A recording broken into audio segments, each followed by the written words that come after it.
And we have a Japanese interpreter. That's so exciting. Oh, let me see if I can change that. And we have Carol. Okay, good deal. And Ellen. Hello, Ellen. Hi, Rabbi Jim. I'm sorry I'm late. I had to do something. Not a problem at all. Not a problem at all. All right, we're definitely on Jewish Standard Time around here. All right, go ahead, Ed. That is a good one. And either you're muted or there's something going on with your microphone. Oh, I thought I heard Ellen. I'm right here.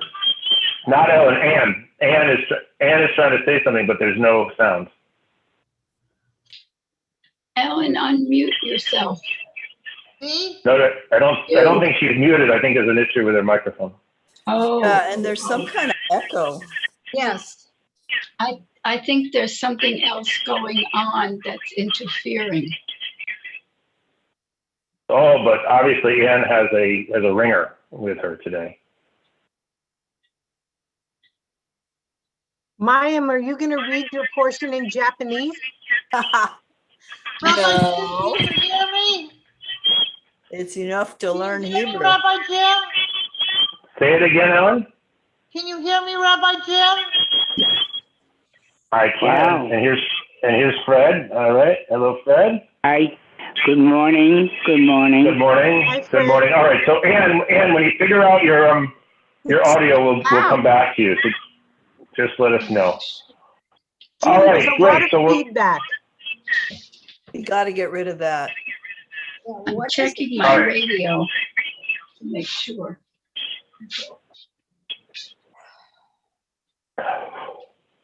all right, let me Somebody try. got 2 Zooms open. No, there's nobody like that. So let me see about this.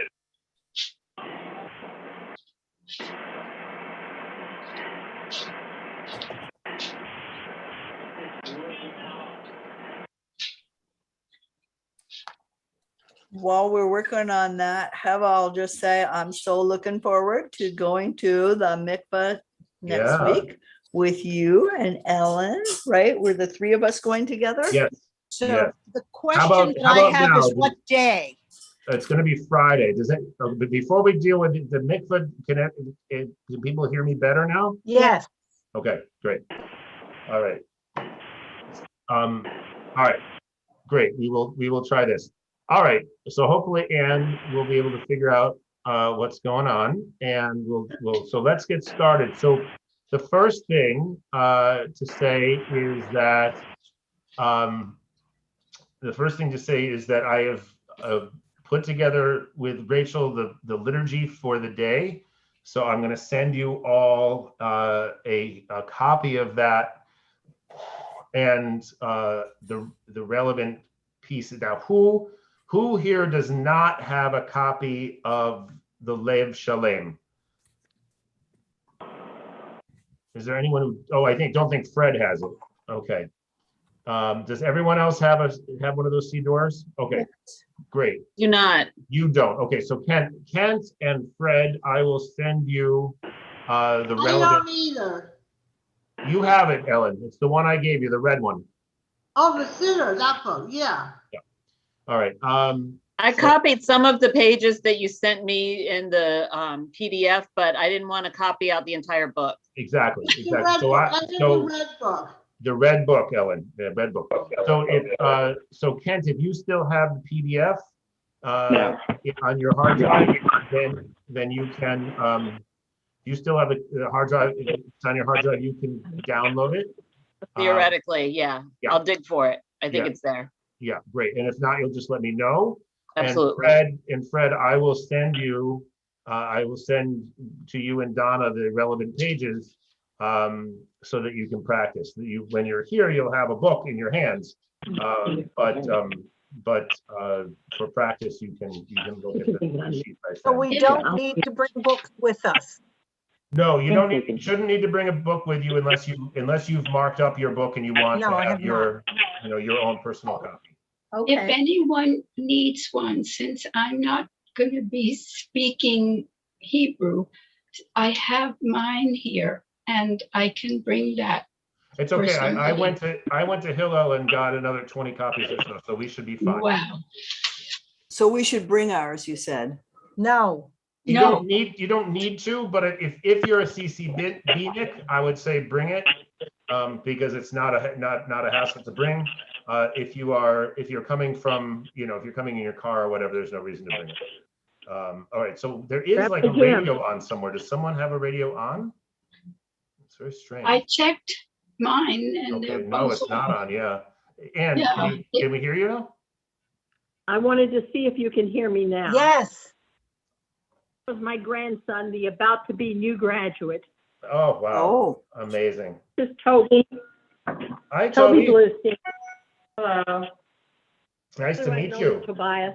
Are you gonna come to your grandma's bat mitzvah? Probably not, unless And I these can drum up virtually- some interest. All right, great. very cool to So- learn another language, Toby. Exactly. So Yeah. anyone who so Anne, was that what you wanted to do, is introduce us to your grandson? Well, I just wanted to make sure you could hear me, but I did that as well since he was Good. there. Okay, great. All right, good deal. So I've somewhat at random, not completely at random, but somewhat at random, have distributed the texts. So if you find out what text is yours and you're unhappy with it, you can let me know, and we can see if we can do some horse trading. But most of the texts are are nice. They're mostly nice texts. So and if I got it wrong and you don't want to do a reading at all, then you'll let me know and we'll assign it to somebody else. All right, great. And we just lost somebody, but this is so weird about Zoom. I can never keep track of who was just there when they disappeared. Doesn't matter. All right, so today what I thought we would do is look at a little bit of Talmud. Last week we looked at a little bit of Mishnah, Pirkei Avot, and so this time I thought we would look at the actual Talmud. I realized that the Talmud is downstairs in the community room, so I won't be able to show you the daf itself. The daf is the word for folio, and so the format of the Talmud is that each page is part of a daf, a folio. So we number only the folios, not each page. So I thought DAF was page. now daf. That's really what DAF is. Well, daf means page, yes, but when we're talking about the Talmud, Oh, okay. the daf means folio. Got it. So each page is actually the number of the folio in either aleph or bet, right? So that's, and what's remarkable is that in pretty much all printings of the Talmud, right, the pagination is exactly the same. So you can always, you just have to say it's on this daf and this side of the daf, and then if you can eventually you'll find it. Although I strongly recommend using an English translation until you're pretty good at Talmud study. All right, so I've been relearning this piece of Talmud with a friend, so I want to share it with you. Let's see here. All right, we'll do this. Tell us where it is so we'll have an idea. Yeah, I'll tell you. Okay. Yeah, I'll tell you. Excuse me, but I don't know if this happened to anybody else, but I was just lost on the internet for everything you just said. Oh, And that's it's crazy. not a problem. Yeah, so you were the one that disappeared. That I noticed that Yeah. someone had disappeared. Yeah, I was basically just saying that. We're going to do a little bit of Talmud study today.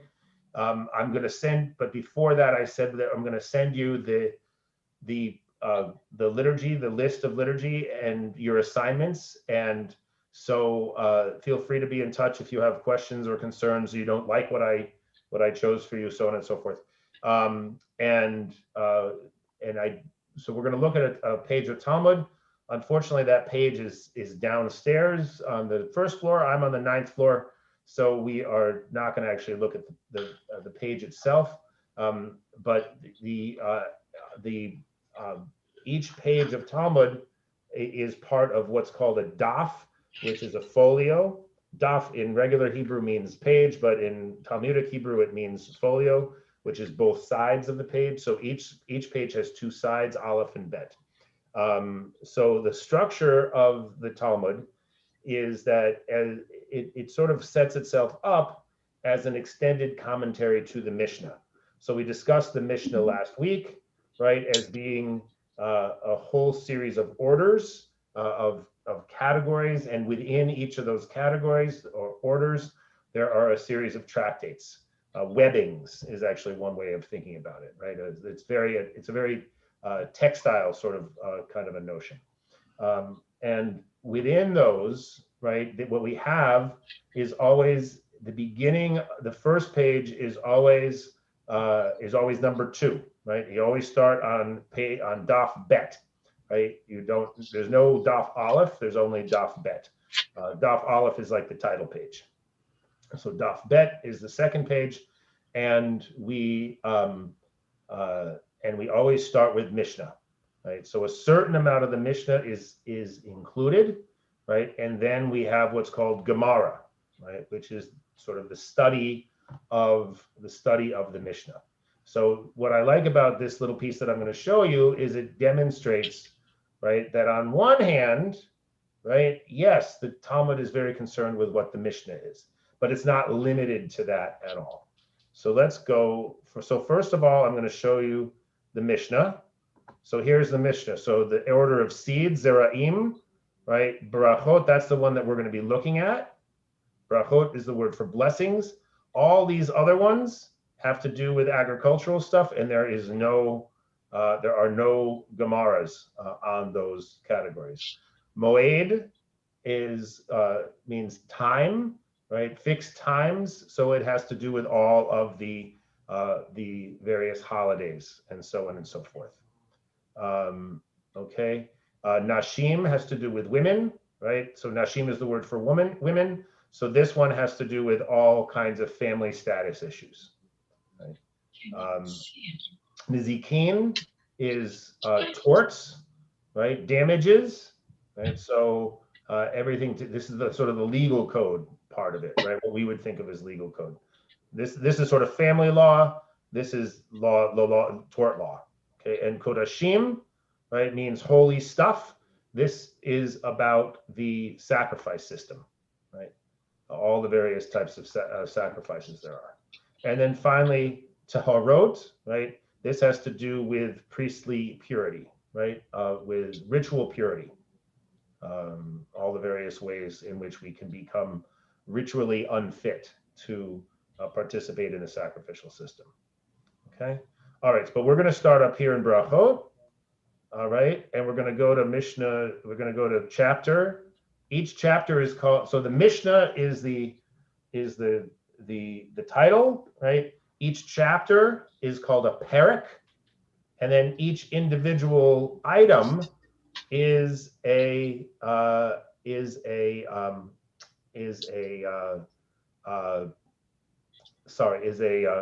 a Mishnah itself. Okay. So let me see if I can see the one.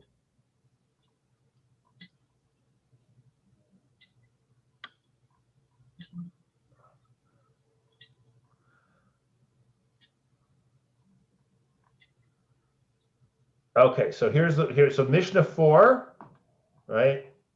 So this little translation includes sort of an explanation of what's going on. This Mishnah determines the times beyond which the different prayers may not be recited. Right? When do you say when we say we're going to do the evening prayer? Well, what does that mean? Right? So according to the rabbis, the morning prayer may be recited until noon. But Rabbi Yehuda says it may be recited only until 4 hours after sunrise. Don't worry about the details here. According to the rabbis, the afternoon prayer may be recited until the evening. But Rabbi Yehuda says it may be recited only until the midpoint of the afternoon. halfway between noon and sundown. Okay. Don't worry about the business with the sacrifice. The evening prayer may be recited throughout the night and is not fixed to a specific hour. According to the rabbis, the additional prayer, meaning the Musaf prayer we discussed in our conversation about the synagogue service, may be recited all day. So, which means that if you left shul early because you didn't feel like doing Musaf, Lori, right? Who, me? Oh, what? You have all day to do it. You can. Oh, thank God, thank right? God. Yeah. Rabbi Yehuda says it may only be recited only until 7 hours after sunrise. Aha. All right. I'm going to go with him. Yeah, I go with Rabbi Yehuda because I don't really want to go back to the Musaf prayer after I'm done with shul. You've given me something else to feel guilty about. Thanks. That's of course. Okay. All right. And then as you can see, it goes on to other stuff. Okay. So and what's very interesting, right, about the Mishnah, right, is that it doesn't ever say, right, it doesn't say the rabbi said this and Rabbi Yehuda said this, and therefore what's the rule? Right? The Mishnah doesn't tell us. Right? The Mishnah never, I mean, it's not that the Mishnah never tells us what the deal is, but it's very common for the Mishnah just to say there was a difference of opinion on this. So you would presume, right, that the Talmud is going to come along and tell us, well, what's actually the deal, right? All right. So now let's go to the Talmud. So these rabbis who gave the differing opinions, are they contemporaries, or these different rabbis at different times said different things? Both. Yeah. All right. It's a very interesting topic, right? The Talmud is set up as a kind of a virtual and almost kind of timeless Beit Midrash, right? In the sense that the conversation is always ongoing. Now, so in one hand, and it's also timeless, right? Because very much of it, especially a lot of the Talmud, is really sort of it's kind of it's kind of like almost like mythological, right? It's almost mythic, right? The various this notion of a Beit Midrash in the time before Jesus, right, is unlikely actually to be true in a historiographical idea, but it's so crucial to the concept of Jews, of rabbinic Jews, right, that we sit in the Beit Midrash, right? Even if we don't actually sit in a physical Beit Midrash, what we're doing right now, right, is that we've set up a virtual Beit Midrash, and you are all sitting and learning with the rabbi, right? And that's sort of the way Jews have been learning for thousands of years, right? So, but there are historical layers of the Talmud that you can figure out through various means. One way of doing it is to figure out what language are they talking, right? Are they using Hebrew, which generally suggests an earlier dating of the text, or are they in Aramaic, which generally indicates a later text, right? When Aramaic had replaced Hebrew as lingua franca, and then also the names of the authorities, right? So everybody that is in the Mishnah is called a Tana, right? The repeaters, right? They are the sort of the first layer of rabbinic sages who are named in the Talmud and in the Mishnah, and then we have the people who are actually more contemporary with the Talmud itself. Those are the Amoraim. Okay, so the Amoraim are later, and as you read more and more, you begin to sort of say, oh, right, Rav and Shmuel or Abaye and his partner or whatever is there's sparring partners, shall we say, in every generation, and you can sort of kind of, as you get more and more used to it, you figure out, who's where in the sort of mythical history of the Talmud. All right, so Question. Yeah, go ahead. I don't mean to, I'm not doubting you, but I want to clarify something. I always thought that Aramaic was the language before Hebrew, but I think you just said that Aramaic indicates later texts, that first they used Hebrew and then Aramaic? Yeah, so I'm not making any kind of a claim about the relative antiquity of the languages. The only claim I'm making is that at a certain point, Jews in general stopped speaking Hebrew outside of the synagogue.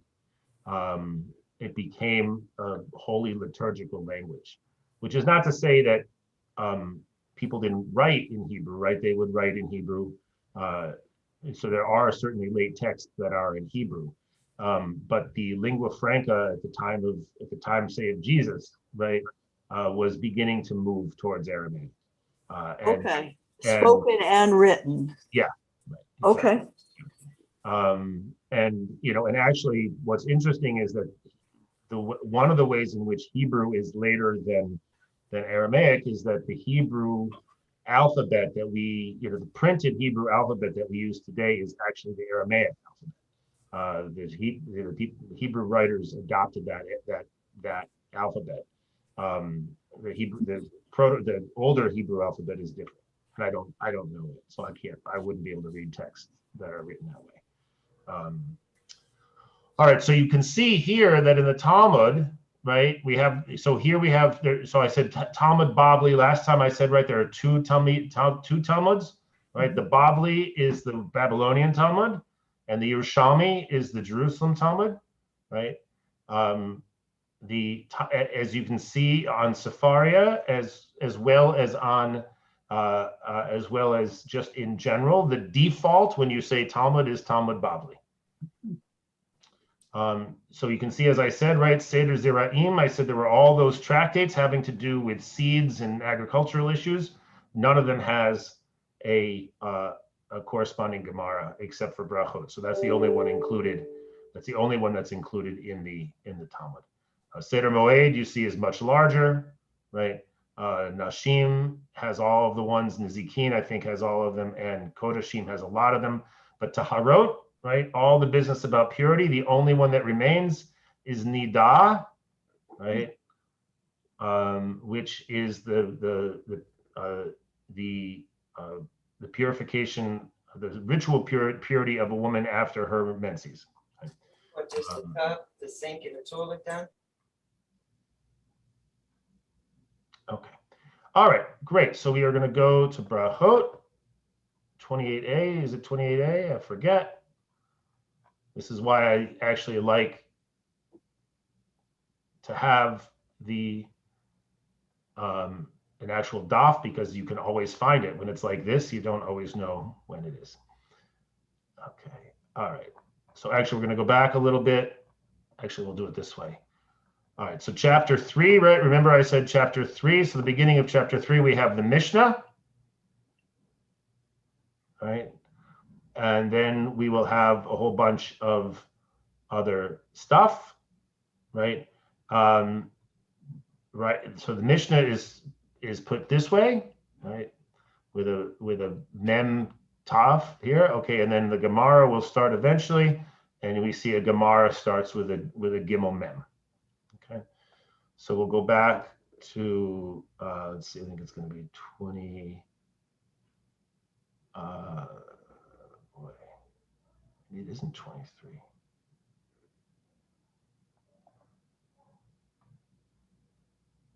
There we go. Okay, I was wrong. It was chapter 4. All right.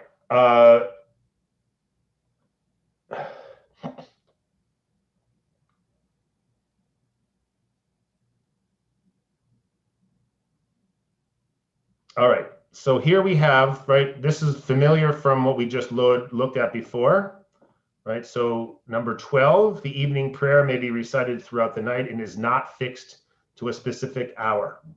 In Hebrew, that is Tefilat ha'erev ein la keva. Right? There's nothing fixed about the evening prayer.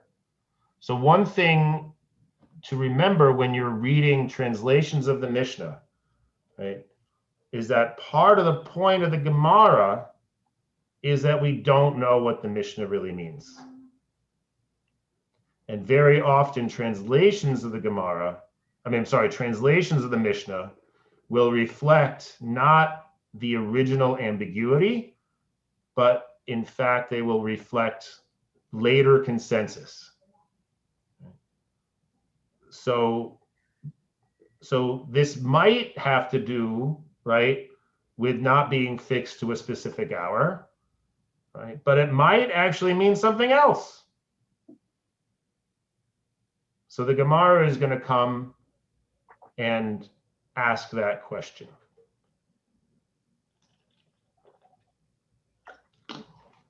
All right, so take note, right? Tefilat ha'erev ein la keva.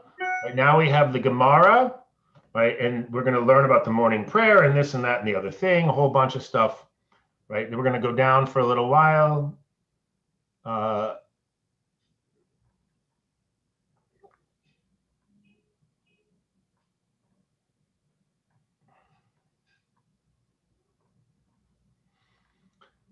And sorry, I was planning to do this on the daf, so I am not ready for this same level of.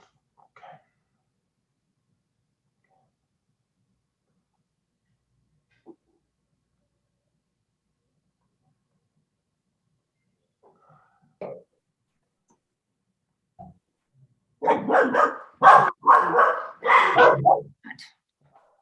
Heva's dog has unmuted my dog. I apologize.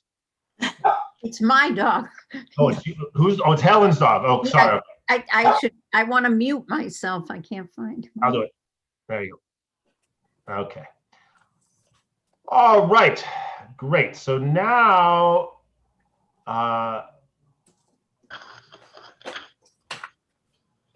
yeah, right. Okay. It's 27A. Yeah, there we go. Okay. All right.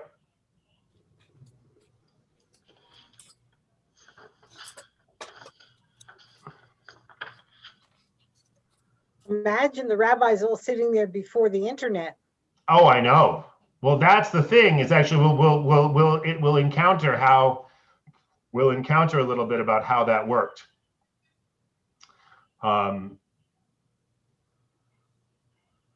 Okay, here we go. All right.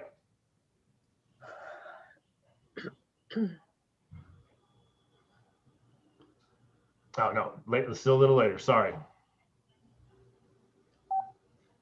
You can see like there's so much of this.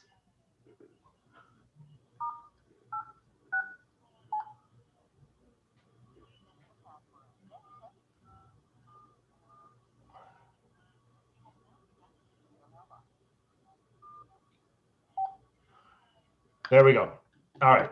So here we are. If you see on number 13, right, we have in the actual printed version of the Talmud, right, we actually, instead of this little period here, we actually have a colon here and a colon here to set off this little piece of verse, and it says Tefilat ha'erev ein la keva, right?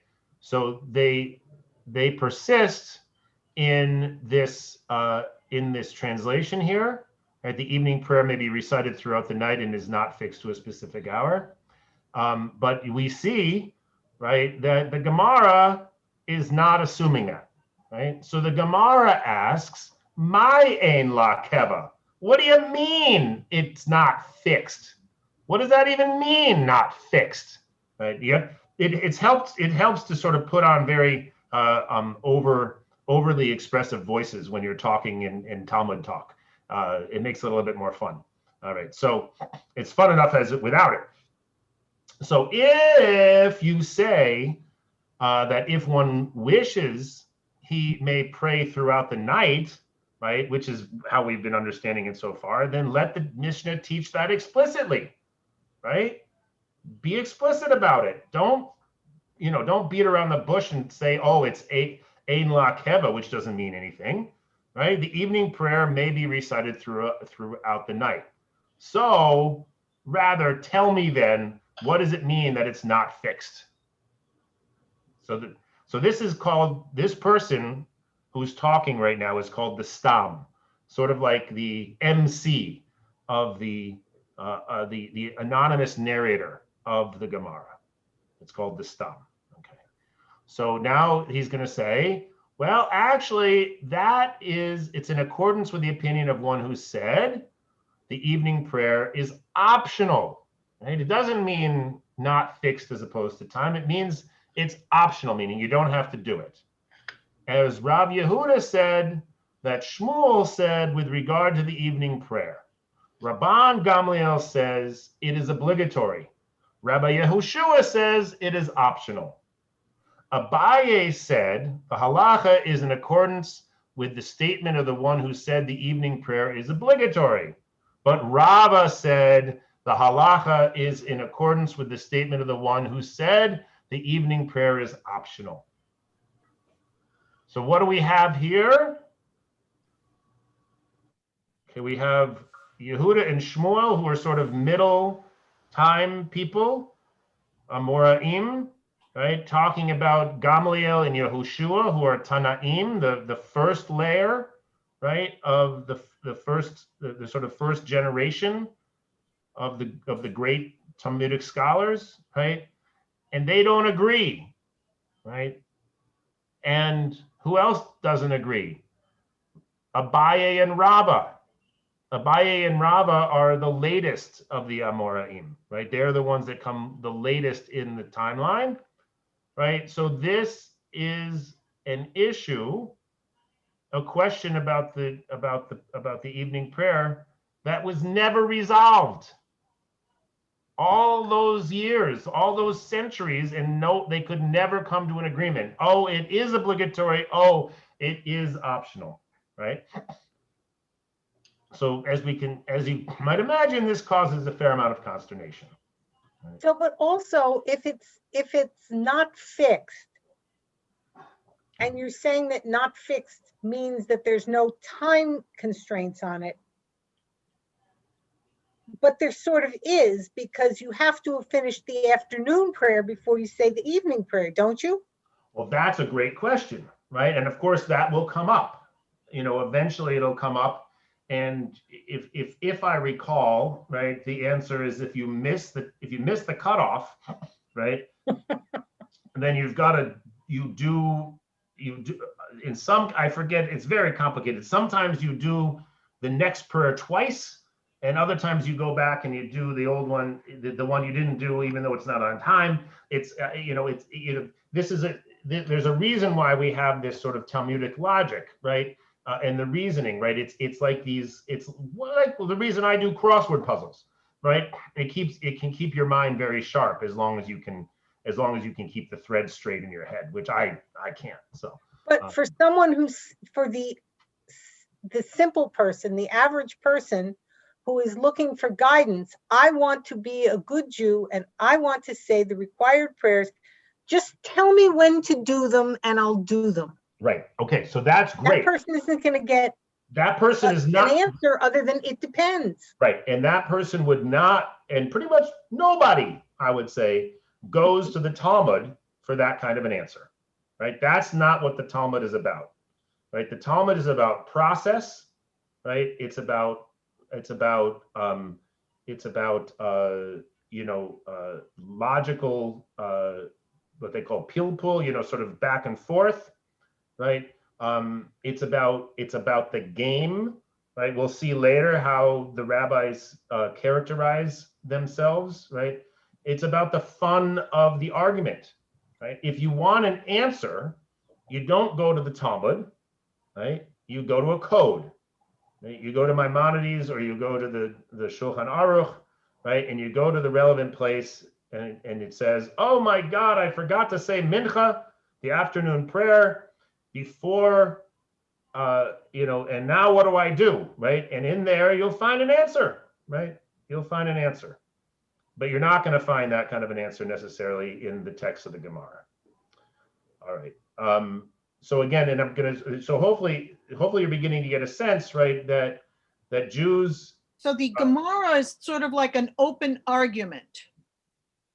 Yeah, it's an open-ended argument, and what's remarkable, and I wish I had a daf to show you, right, is that the argument never really ends, right?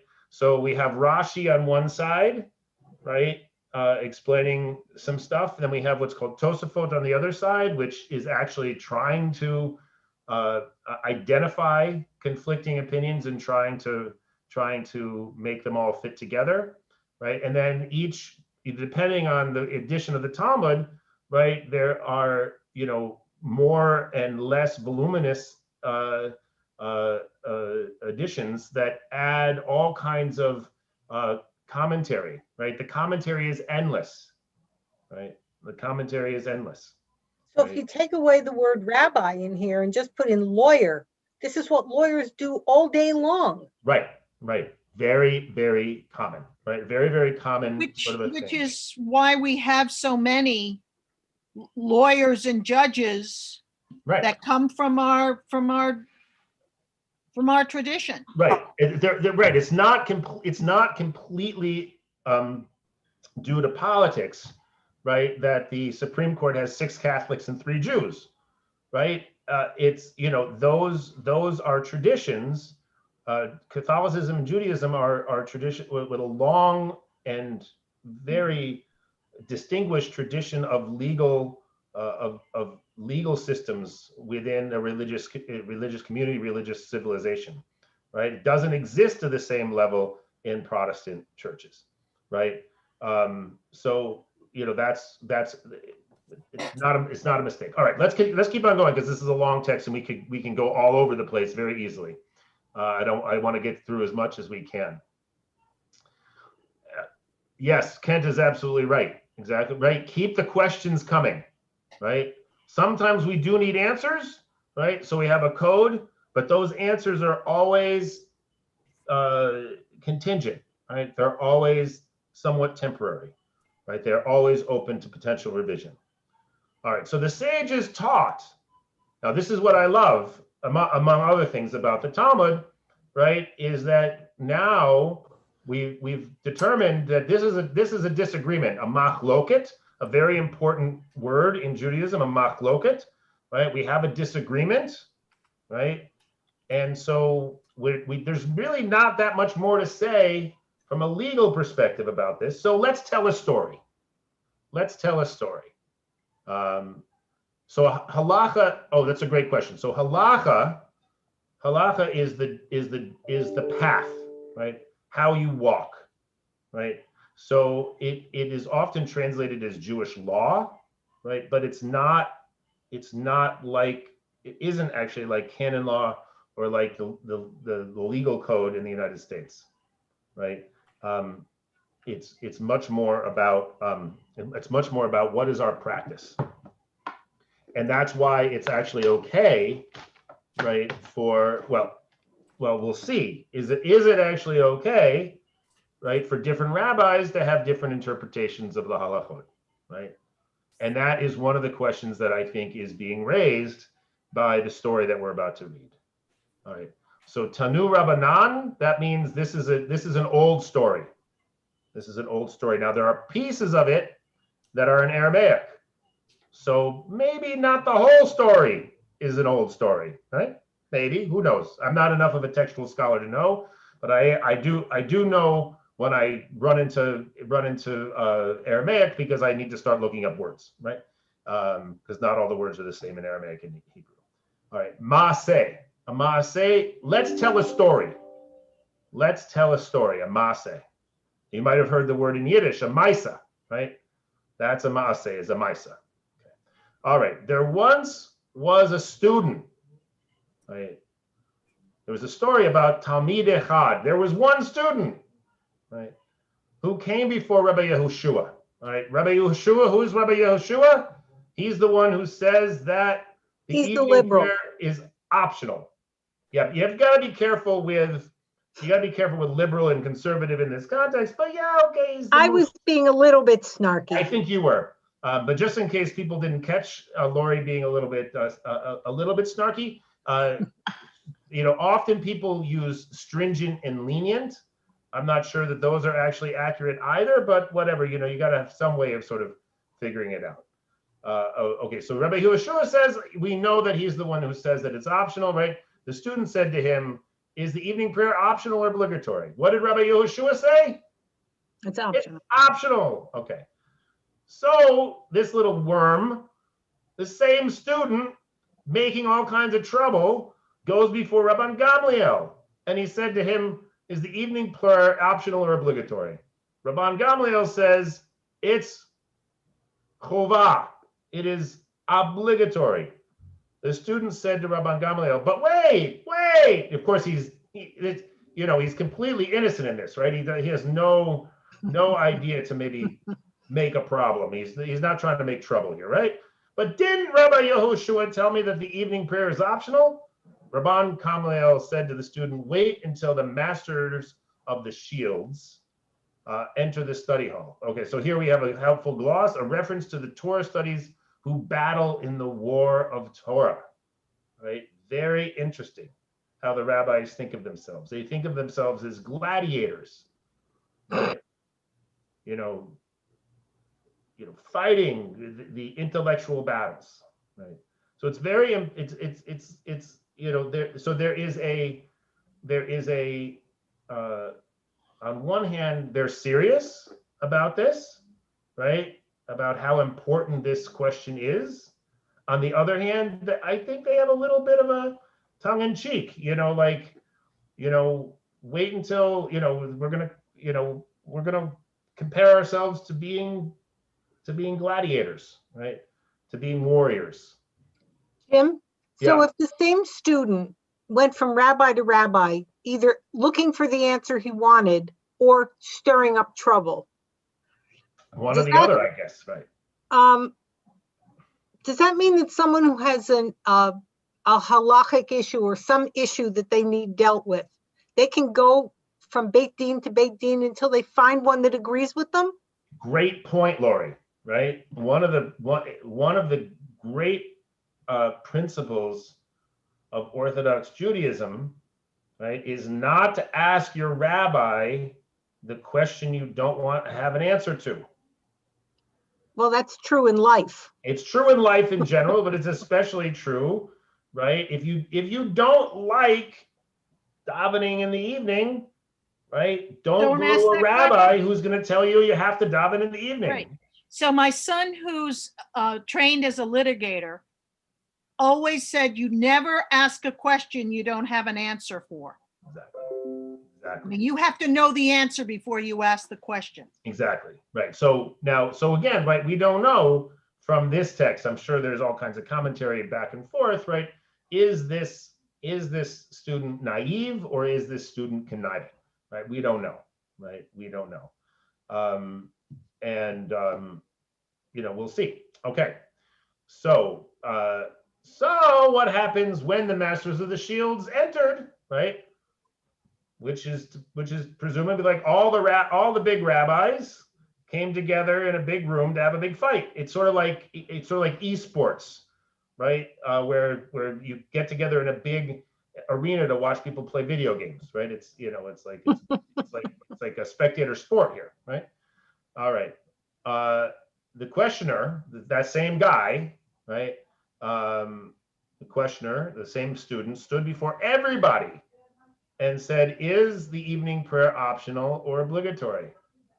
Now, Rabban Gamliel is what's called the Reish Mativta in Aramaic, the Rosh Yeshiva, right? He is the head cheese, right?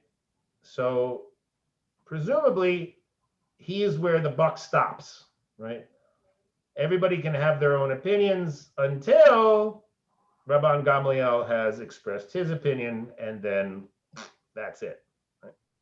All right, so Rabban Gamliel said to him, it's obligatory. And in order to ascertain whether or not Rabbi Yehoshua still maintained his ridiculous opinion that it's optional, Rabban Gamliel said to all the sages who were there, "Is there any person who disputes this matter?" Okay. Did you put in a new battery? No, I think it wasn't plugged in well into the strip here. So, all right. No, Rabbi Yehoshua says.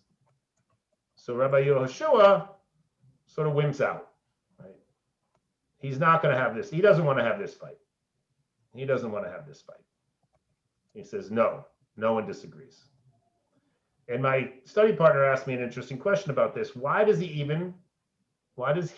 have to be the one who answers? Why doesn't he just keep his mouth shut the way everyone else does? Right?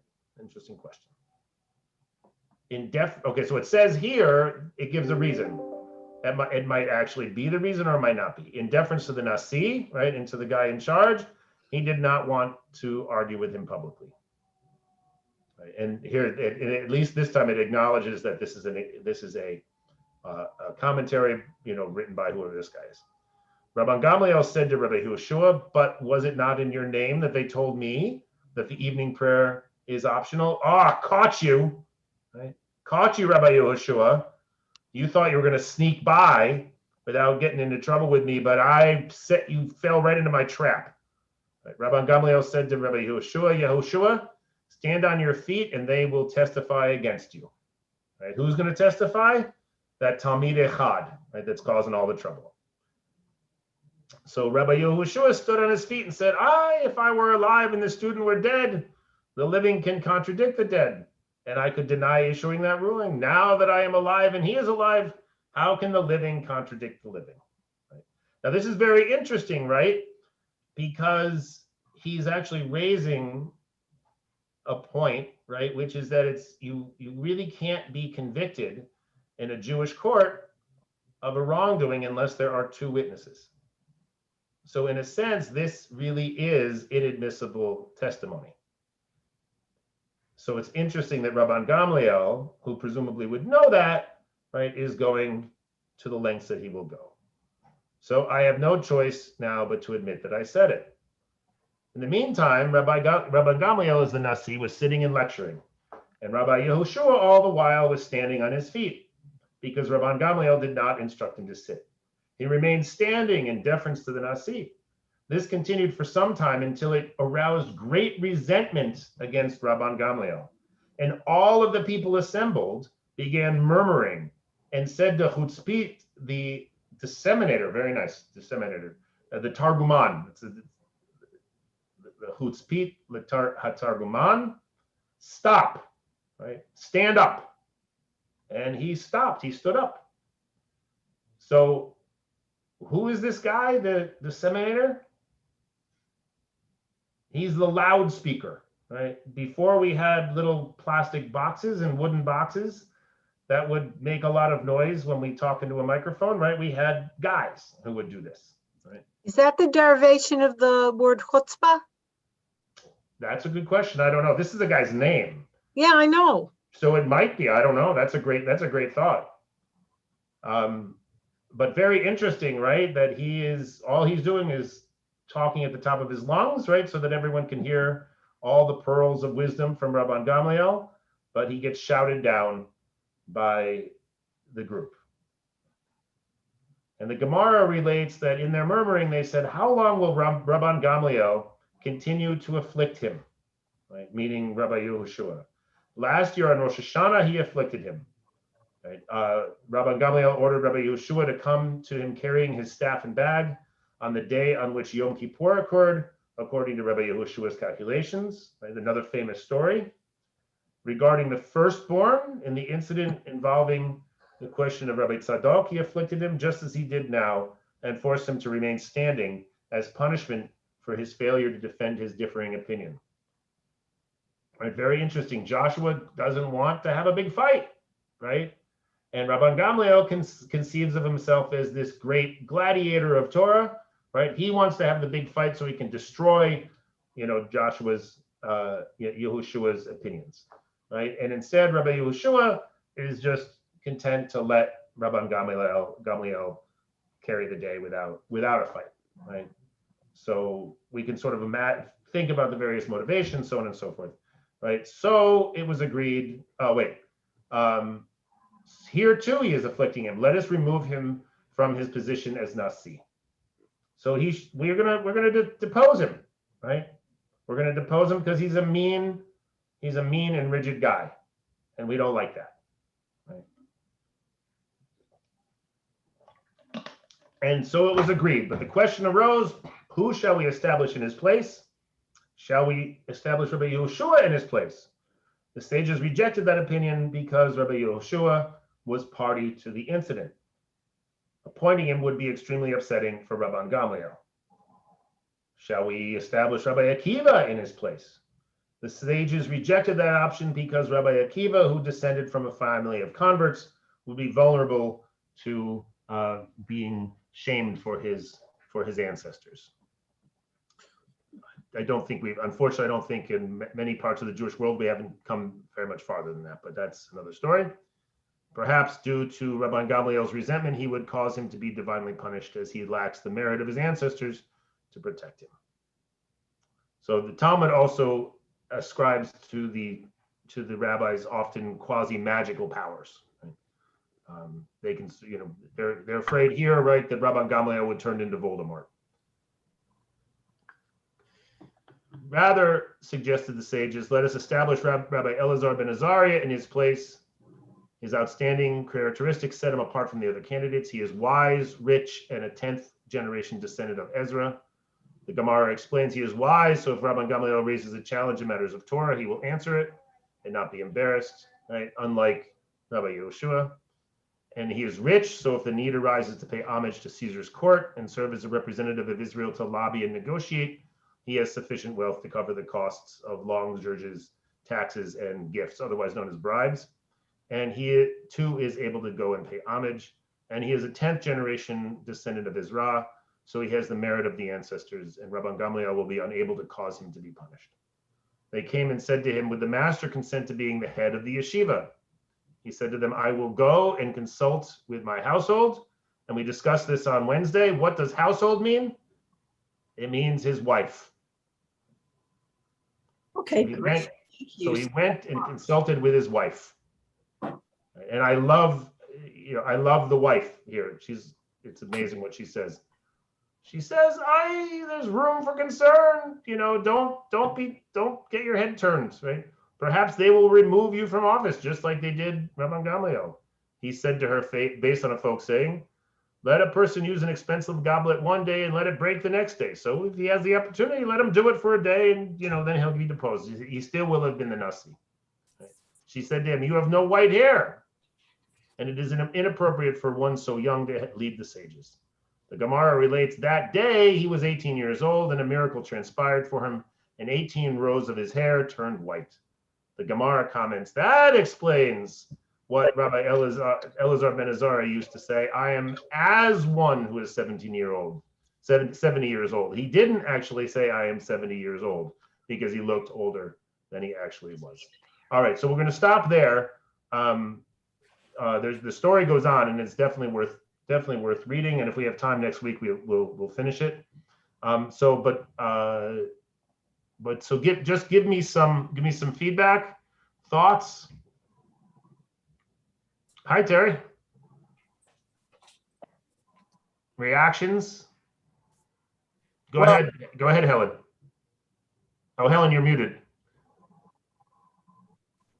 So while Helen is figuring that out, Maya, why don't you speak? And then I'll just say this was a great introduction. I didn't know how these things fit together and what comments on the others. So thank you very much. Just this little snippet was very enlightening. You're welcome. And then in the next snippet, right, we'll get that snippet was mostly all Hebrew, not all, but mostly. In the next snippet, we get much more interpolations of Aramaic. So it becomes, even more interesting from a sort of textual perspective. Go ahead, Helen. Yeah, so I guess it really made me understand why there are two Jews and three opinions, because this kind of back forth, which I think is so rich in our history and our literature and everything. I really did, am also glad we went over this so I could understand a little. I mean, I knew there was commentary and all of that, but it shows the back and forth and the, it makes you think of Solomon and others in the history of the Bible and stuff who had to make decisions and all. And the idea that were these opposing views is actually comforting to me. I mean, I agree with you completely. It was one of the things that when I came to Judaism as an adult, I was so immediately moved by it, as what Kent said before, right? That it was immediately clear in the first service I ever went to, that there is such an emphasis on questions, yes. Right? That the question, and that there's, really pushing the questions is what it's about. Right, that we get, and also the idea that we get to truth through disagreement, right? That you're not required to buy anything wholesale, right? Yes. That doesn't mean, as unfortunately, it doesn't mean you always have to raise your voice, right? The way that Rabban Gamliel wants to, right? And pretend that, every discussion of Torah is actually a gladiatorial combat, right? There are still today, Jews who sort of follow Rabban Gamliel in that, right? It's not enough to state your opinion, right? You actually have to kind of destroy your opponent. It's not my. I'm not interested in that, right? But that tradition remains. Go ahead, Heba. No, Lori, did you want to say something? Okay. All right. Anybody else? Yes, I do have one question. What was your motivation to choose this particular passage? Because I'm curious, because you could have chosen so many different ones. Well, okay, so on one hand, right, the motivation is just happenstance, right? I ran across this. This was actually the first chapter of Talmud I ever learned, was this. I had not thought of that in a while, but so I remembered, but some commentary on Pirkei Avot talked about this story, about a piece of the story that we haven't gotten to yet, as being like an explanation for why you should have many students. If you remember that from Pirkei Avot. I don't remember if we talked about it. But the idea that you should have many students, right? That is a reminder that Rabban Gamliel, on the contrary, tried to limit the number of students, and that Rabban Gamliel was actually not right about that. And that actually is one of the things that's actually somewhat clear in the Talmudic story, that if we look at it next week. The second reason is because I think it does this amazing thing that the Talmud very often does, right? Is that it takes a piece of Mishnah and says, yeah, we could understand this in sort of a simplistic, rigid way, but why would we do that, right? Why would we just assume it means this and that's the end of the story, right? Let's ask that question, right? Let's not assume that keva just means the time that you say the prayer. Let's go deeper than that. Let's push this, right? And also that it doesn't just push it in terms of questions, right? It pushes it in terms of stories, right? That very often Jews, right, Jews sort of recognize at a certain point the limits of legal conversation, right? And that you get to a deeper kind of a truth through narrative, right? And so on one hand, the question is, well, is the prayer optional or is it not optional, right? But the larger truth of that question is like, why can't we agree about this, right?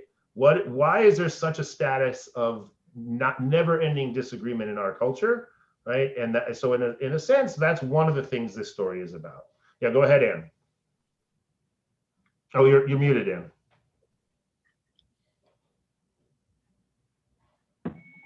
All right, can you hear me now? Yep. Then they'll throw in the dash with a question mark followed by a dash when they just can't come to any agreement on what it is. And I like that part of it. Right, right. So Anne is pointing out something that she's learned from Rabbi Ariel, right? That very often in the Talmud, right, there are questions they can't answer. And you know what? They just don't answer. They say this, we can't figure this one out. You know, so and that does not mean, right, that there's necessarily no answer, right? But it does mean that every generation has to revisit these questions to figure out how do we understand them? How do we make sense of them? How do we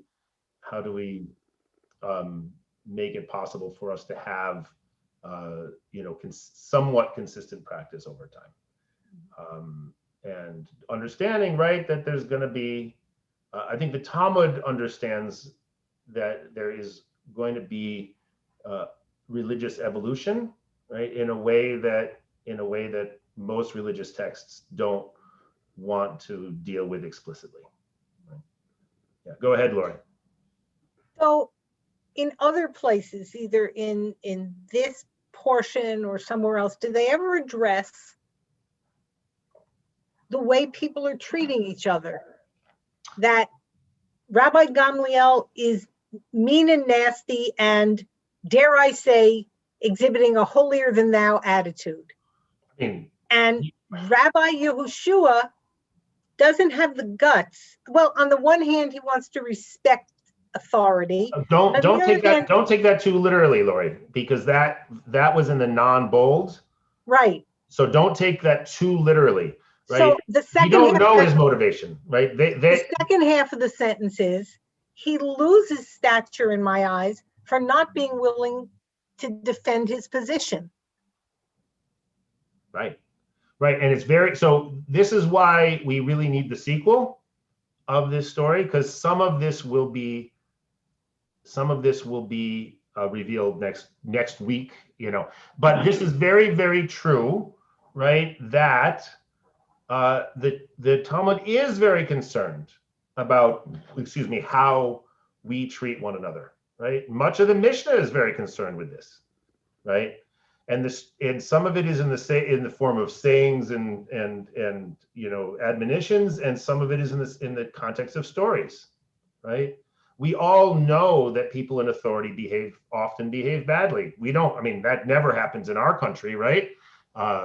You know, so, right, so that it's just a reality of human societies, right? So how does this society deal with it, right? And so they've deposed Rabban Gamliel, right? What is his reaction going to be to his being deposed?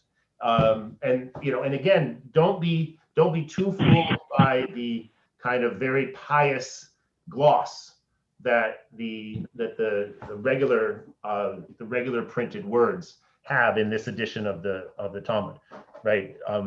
You know, the unadorned Talmud is much less explicit, and it's really worth allowing the characters to maintain that level of complexity, right? What are all the reasons that we can think of why Rabban Gamliel is such a jerk, right? And what are the wide range of reasons that Rabbi Yehoshua will not engage him, right? Is it really that he's a wimp, or are there other factors, right? So anyway, all right, I've got to run. I apologize, and I look forward to seeing it. So next week, what I'm gonna recommend is that anyone who's gonna be at the service in person, I'm hoping that you will be able to join us here in Brookline at 1 o'clock. We will learn the second half of this story, and then at 2 o'clock we will 2 o'clock, we'll go upstairs to the Skyline Cafe, and we will do our rehearsal. And so Where do we show up at 1 o'clock? show up at 1 o'clock at 100 Center Street. But like where in the building? On the first floor in the community room. Okay. All right. On Zoom? We'll be on Zoom? Everything will be on Zoom, so you don't need to, so like Kent is not going to come in. Fred is not going to be able to come in. Yes, so right, so Kent won't be able to make it because we can't have people who are not fully vaccinated. And so, but Zoom is going to be, we'll have Zoom for both of these things. Okay, I know it's very sad. Are we going to do Hebrew ever? Are we going to do Hebrew ever? I hope so, Ellen, but unfortunately we've got this memorial service. I got to run upstairs and set that up, and Maybe there'll be Hebrew after you come back from your vacation? yes, we can do some Hebrew then. Yeah. Okay. All right. I have two logistical questions. Yep. The first one is, do you have already, you're going to be sending out the order of service, as it were, and where you want my participation? Right, exactly. Second question is, and you and Heva, I don't know if I remember your response. Do you have Lev Shalem Siddur? I do. You Great. dropped one off. I thought I had. I wanted to make sure. Okay, great. Yes. Is there a rehearsal for Friday night? No rehearsal for Friday night. Friday night will just be a normal service. In the community room? Exactly. And I'll read. Yep. But just be like all the other ones. Yep. And no rehearsal. Yes. And we'll do Hebrew when you come back from your vacation because I have questions. Yes. We will? Yes. Okay. Okay, next question. You said we're going to the mikveh. What day and what time? We're going to meet at the mikveh. Yes, we will. Right. So Kent, we will be rehearsing. We'll do class at 1 and then rehearsal at 2 for everybody, Zoom or not Zoom. So Mikveh is at 10. What? Polly told me we should go to the mikveh at 10. We're going to meet at the mikveh at 10. So Heva, I think you're going to pick up Ann and Mime. Is that right? Heva, I need your contact info. If you could put it in the chat, please. I thought I gave it to you last. Rabbi Jim, is Friday night service at 6:30? Yep. That now. 6:30. 6:30. Okay. And no rehearsal. No rehearsal. And it'll be just like all the other ones. Like everything else. And you're going to ask me to read. I will. Okay. Ellen Siro, I sent you a message on chat. All right. So thank you, everybody. So yeah, 10 o'clock at the mikveh for those who are going. And I look forward to seeing everybody else next Friday at 1. Okay, could you send me the address? Yep. I know, because I haven't been there for many years. Yeah, sounds good. I will. Tolly says that they are going to be sending us complete instructions, Heva. Oh, Great. okay. All right. All right. Thank you, everybody. Okay, thank you. I got your number. If I can get it down before it vanishes. I'm not closing the room. Ellen? This Ellen? Can you hear me? Yes, we hear you. Oh, I'm trying to get hold of Ellen over here. Ellen, you're muted. Ah, No, not you, Helen. You're No, okay. other Ellen. Ellen. Mute it, unmute. We can't hear you. There. No, No. now. Can you hear me now? Yeah. Oh, good. Excellent. I didn't know if you wanted me to pick you up for Friday rehearsal or what you wanted to do. You can let me know. Let me give you my phone number. I Sure. don't remember whether you have it. I don't think Because, so. yeah. I have to apologize to everybody because my computer went very strange. And it's been that way almost for months. And I was afraid when I came back, I was talking to a friend who put things in order in the computer. And could you hear me talking with him? No. No. Oh, thank goodness. I kept thinking it was No. an intrusion. No. So Ellen, I sent you a message in chat. I think the way Rabbi Jim agrees that we can't do double blessings, but if I read the blessing before the Torah in Hebrew, why don't you learn the blessing after the Torah in English? Okay. It's someone needs to tell Let me where I find that. Where it is. Thank you. You are a very patient human being. There are not many people that would agree with you. Well, I'll tell them they're wrong. Excellent. I don't know where it is. Look in Lev Shalem, blessings before and after the Torah. Okay, I can look that up in here, not to worry. Ellen, do you have my contact information? No, it was called Mount Auburn Hospital where we were going to meet. Oh, okay. No, I don't have yours either. So should I put it in the chat or should I tell you now, or what do you want to do? Anything that you think you want to do. We could do it right now. Okay. Just looking. Can you send chat to ELLIN? Okay. Now, well, it doesn't matter. I'm giving you my phone number. Giving it up to everyone because I don't know how to change that. Doesn't matter. We'll just give it to the CIA. Yeah, exactly. All right. So, do you have it now? Does that? No. Now, do I click on something else? Oh, return. Did you put it in the? Yeah, me to everyone. It's in the chat. I can't see the chat. Oh, okay. Down below. 6. Okay. Got it? 7. Yeah.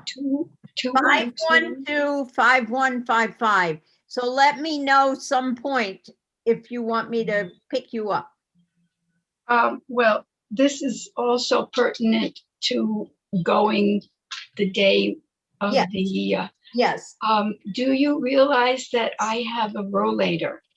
You saw me with that big thing. Yeah. And it does fold up. But if you have family coming.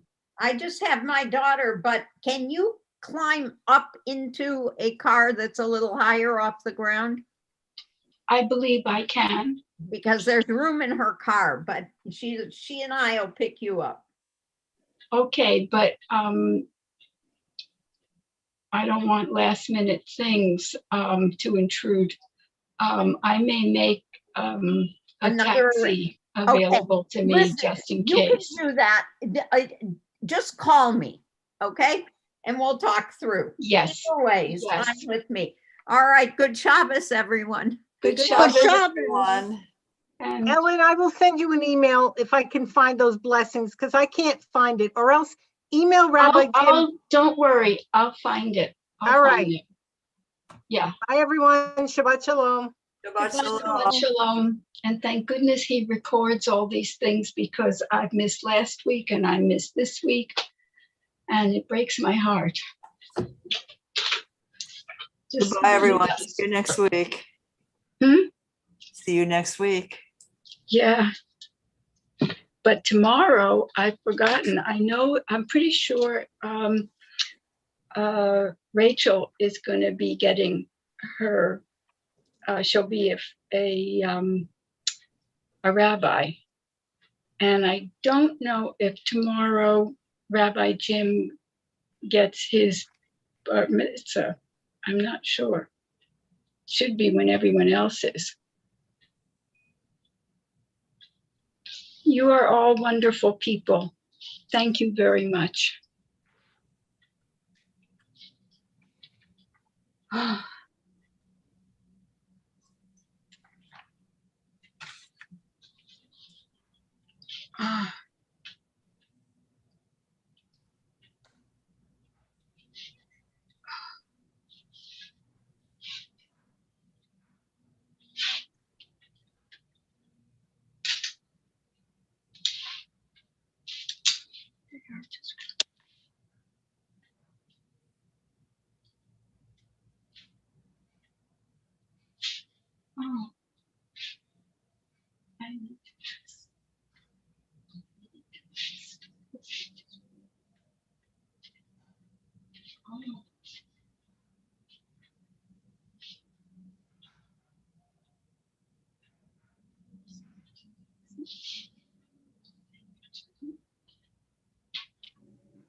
Hi. There's, what is it? Taking a little break. Okay, very good. I want to, yeah, I'm It's a trying- quadruple memorial service. where is it? It's up on the 10th floor. But No, it's no, also on it Zoom. has to be down here as well. It's also on Zoom. What? It's also on Zoom. Okay, could you get me onto it? It's whatever Rabbi Jim's thing is, I'm sure. That's what I'm looking for now. You go to his stuff all the time. Say it again. You go to his stuff all the time. Exactly, but I'm on his stuff now and he's left. Yeah, but he'll come back. I think it's at 2:30, right? Yeah, well, it's 2:22 now. No, so it's not on yet. So how was your class? You're there to I eat leave now. after a half of it. It's a, okay, here. You're allowed to skip class. What? There's no attendance taken. In person. It's like you're Zoom schooling, Mom. Oh, yeah. No, Thursday.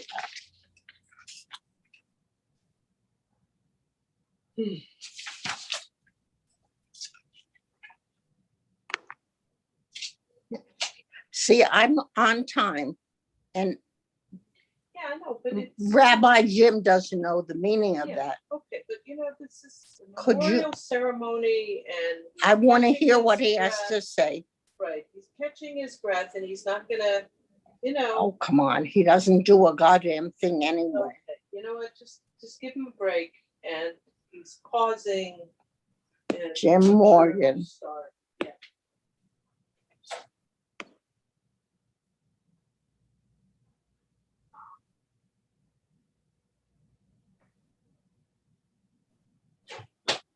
At 2:30, we will have a memorial service for 4 Danish residents who recently died.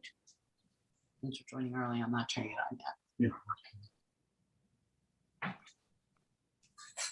Okay, it's 2:26. Say it again. A little mango sorbet. Yeah, that would be good.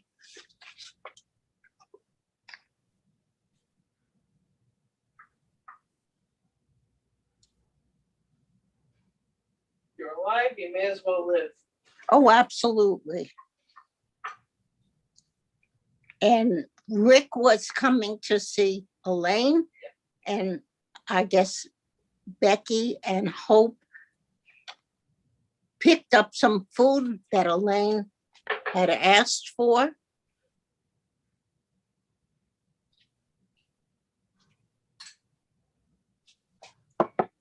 Okay. I told Jay he sets a very high bar. Say it again. I told Jay Monka sets a very high bar. For what? He took care of his mother. Oh, and so did Roz. Oh, yeah. But, you know, he lived there for 5 days a week for 3 years.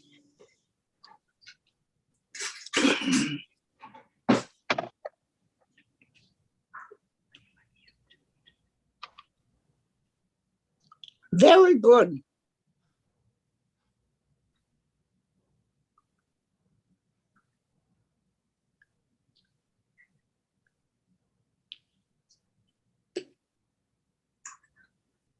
Yeah, this is a good product. Say it again. It's a good product. They make good.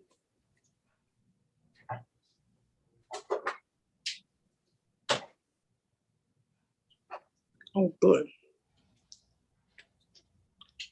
So it's 2:28. It's in here.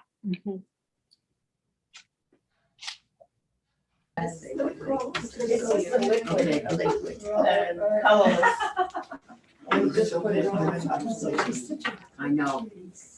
See what happens. Just lovely. Good. I can't even use the colorless. The TV set on. Here it is. Now, how do I get on so that I see it? You would not pass the technology class. No. Yes, that's from the other places, those apartments. There he is.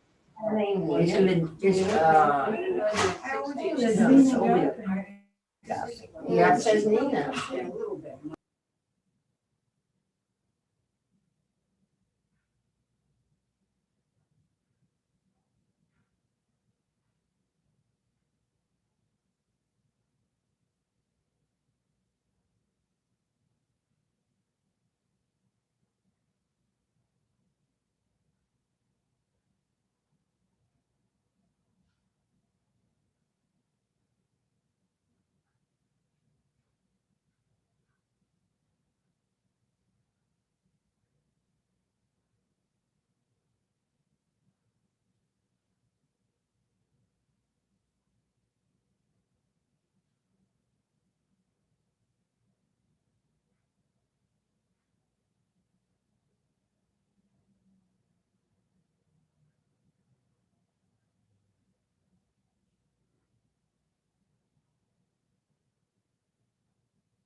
Does anybody have audio?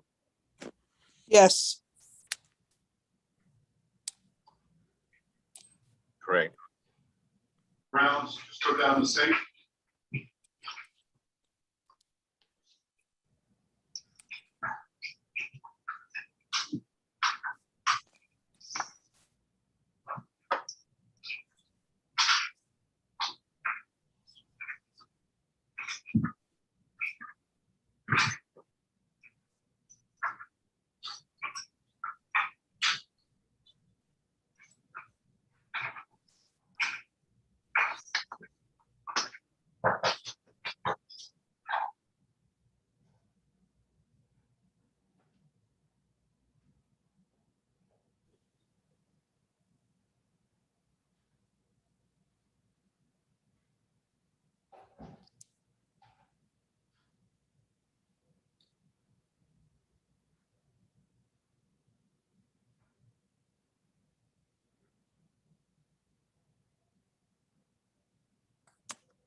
Thank you. Okay, there we go. Now you can hear me. I hope everyone can hear me.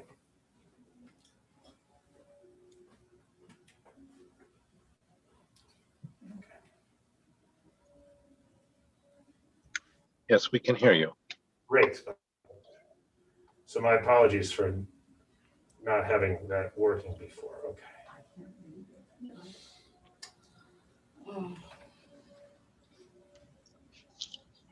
Okay, so can people read this now? No, not yet. Yes. No, small. Still too small. That's a little, that's better. I can read that. All right, so what we're gonna do this. I apologize, everyone, that this, it's very, very complicated. Oh, that's beautiful. Oh, it's better. Yeah, that's the park near my house, so I'm very, very lucky. Is that the cemetery? Boy. No, it's not a cemetery, it's Death comes like Hungry bear. Hungry bear. Okay. All right, so we will, Like his. if you still can't see it, then you're gonna have to put up with me just reading it No, I to can check. Can you read it? I will definitely read it. Okay. Thank you. All right. It's strange. The poem by Mary. So this is a poem by Mary Oliver, When Death Comes. All right. When death comes, like the hungry bear in autumn, when death comes and takes all the bright coins from his purse to buy me and snaps his purse shut. When death comes like the measlepox, when death comes like an iceberg between the shoulder blades, I want to step through the door full of curiosity, wondering, what is it going to be like, that cottage of darkness? Yeah. And therefore I look upon everything as a brotherhood and a sisterhood. And I look upon time as no more than an idea. And I consider eternity as another possibility.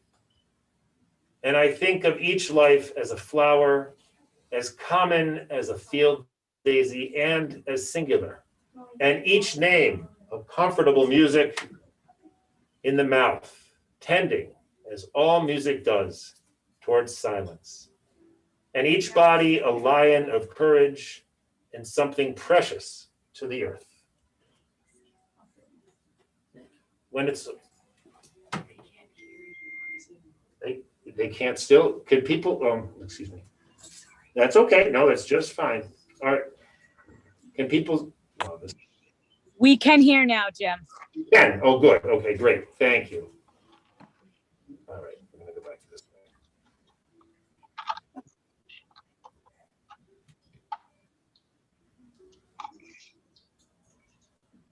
Now we can.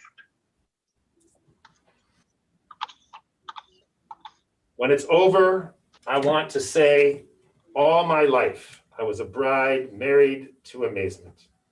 I was a bridegroom taking the world into my arms. When it's over, I don't want to wonder if I have made of my life something particular and real. I don't want to find myself sighing and frightened or full of argument. I don't want to end up simply having visited this world. So I see we've already lit the candle. So we can read this now. The light of life is a finite flame. Like the candle, life is kindled. It glows, it is radiant with warmth and beauty. In light we see, in light we are seen. The flames dance and our lives are full, but just as night follows day, the candle of life burns down and flutters. There's an end to the flames. We are no longer, we see no longer and are no longer seen. Yet we do not despair, for we are more than a memory, fading slowly into the darkness. With our lives we give life. Something of us will never die, but we be bound up in the bonds of life. We move in the eternal cycle of life and death, of darkness and light.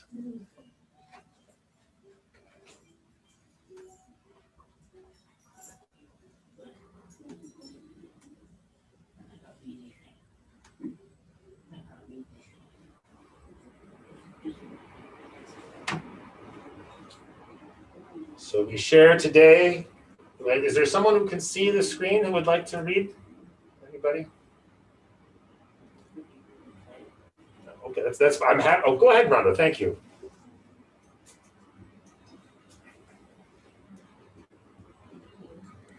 Can you hear me? Yes. Yeah. We share today in the memory of those who were part of our lives and of our community. We think of them and the ways we cared for one another. They live on in the lives of everyone they touch, everyone who retains their memory as a blessing. Our thoughts and prayers are with their families and friends as we reflect on their lives. We may at times feel overwhelmed by feelings of loss and separation. There are moments when sorrow and grief threaten to engulf us. Still, we seek and can find the strength to weather the storms of life. We rejoice in the good memories and express our gratitude for all our blessings. We look to the source of meaning and connection for the light of guidance and support. However, we understand the divine. We feel its presence when we come together to remember and to hope, to support one another, and to find sustenance in the power of our community. Thank you, Rhonda. So this is a beautiful Pueblo blessing. Hold on to what is good, even if it is a handful. Hold on to what you believe, even if it is a tree which stands by itself. Hold on to what you must do, even if it is a long way from here. Hold on to life, even when it is easier to let go. And hold on to my hand, even when I have gone away from you. I love this picture of a lone tree standing at the top of a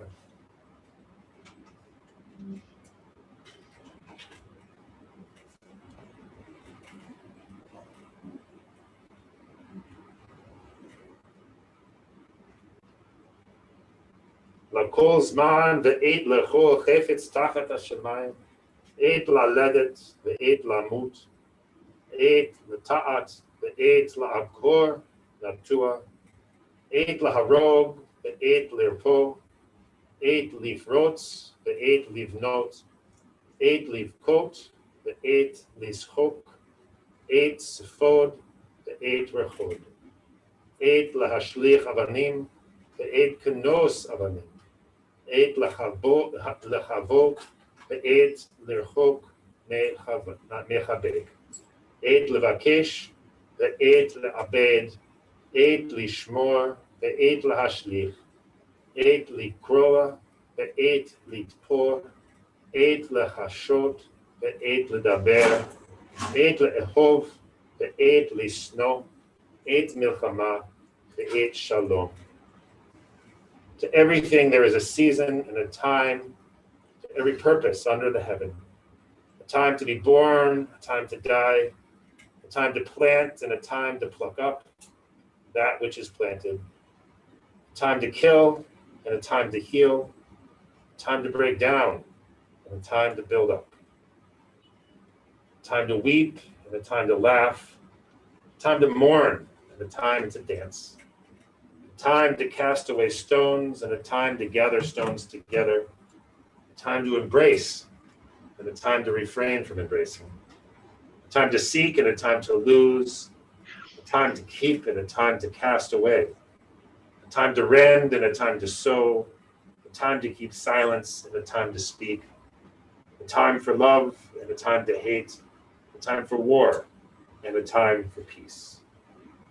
So at this point, we will stop the share. And did Laura leave the microphone in the room? Thank you. How about we can hear you? You can hear me, but I'm afraid you won't be able to hear other people. So, what I'll do, right, what we're going to do now is we'll take a moment, as many moments as people would like, to remember the members of our community who have passed away so recently. So some of the wounds are still very sharp, and but I wanted to give everyone who would like to remember their loved ones and or their friends. So why don't we start? Why don't we start with Bernie Zatowski? Anyone who would like to remember Bernie, please feel free. And let's see if this one will work. If It does work? yeah, so I'll bring it over to the person anyone who would like to speak. Eddie, would you like to start? Yes.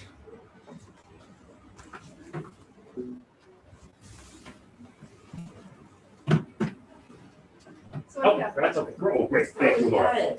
Right on. Perfect timing. Well, Bernie, I do miss Bernie, but we've done some good stuff together. We've done the bagels and we've done the coffee in the morning. And we play rummaging in the morning, and we go to the senior center and on a trip. So I'm gonna miss this with a friend like this. Are you saving his quotes? Okay, anybody else? Thank you so much, Eddie. Want to say something? Would anyone I else? will. Go ahead. Go ahead. Is that Sandy? Yes, Bernie was always available to make a 10th for the minion. That is definitely true. That was one of the great things about Bernie. He was always willing to help out in any way he could. And he would actually not only be the 10th person, he would also go and try to recruit the 10th person, which was its own kind of thing. Yeah, its own. Anybody else want to remember Bernie?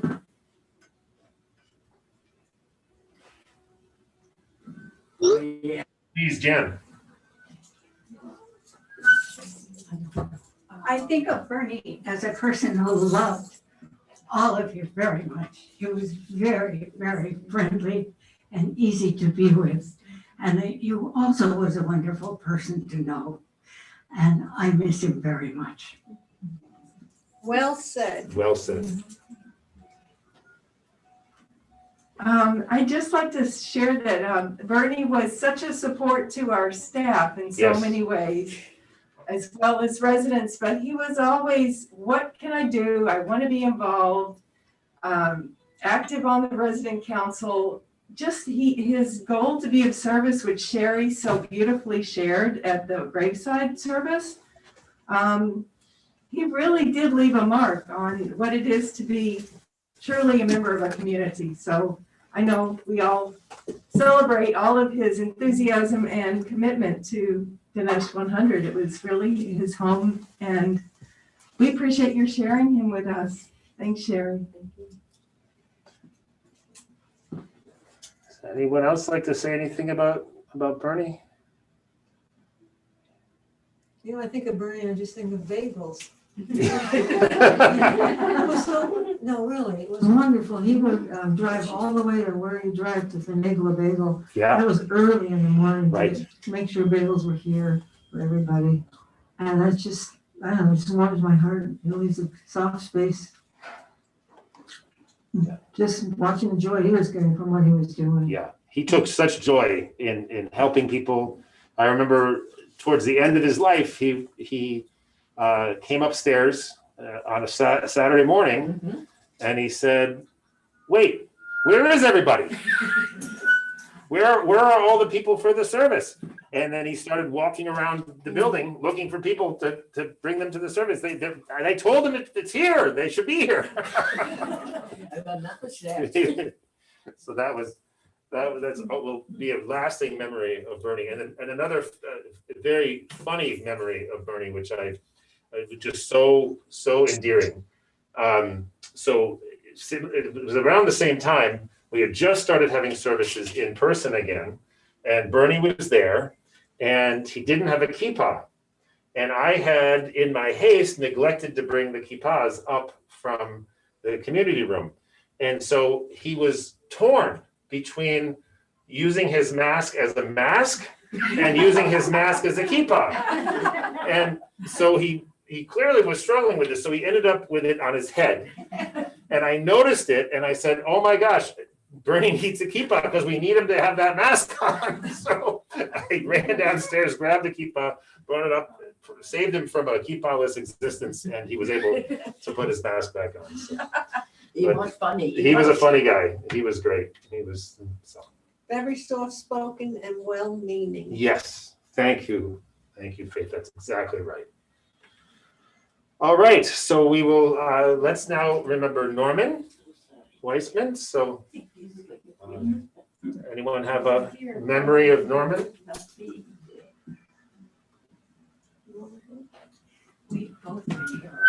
Norman Weissman. Do you know that Norman Weissman was an author? Yes. And he wrote about his adventures in Europe and all around the world. And did it well.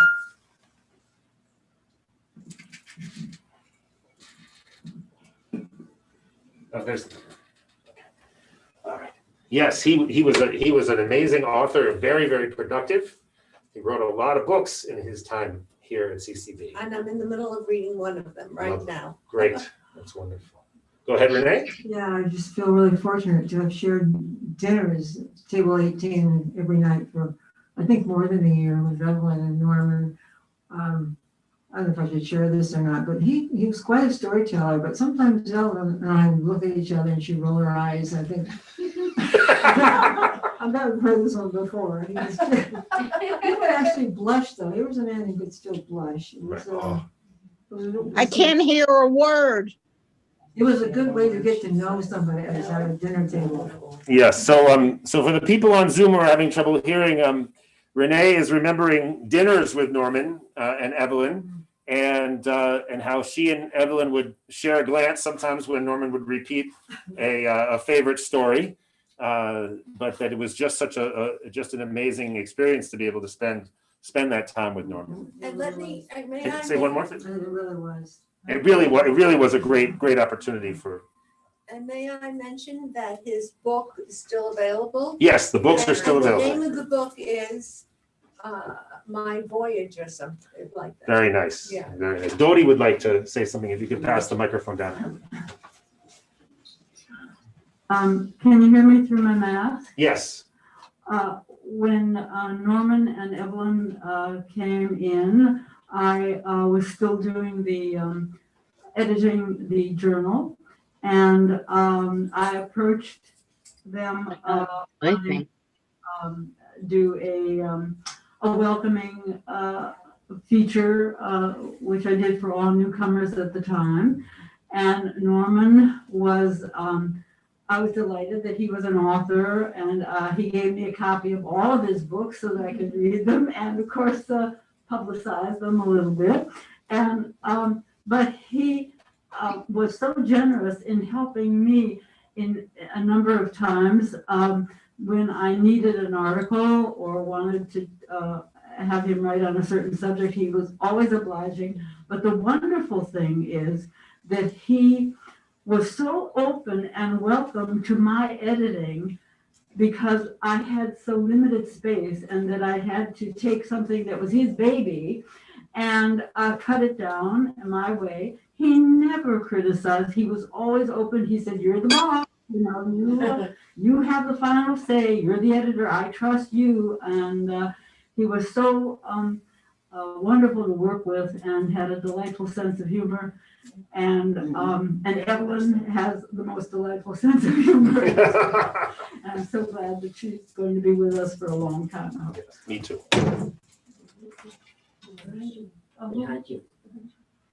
Where? Oh, sorry.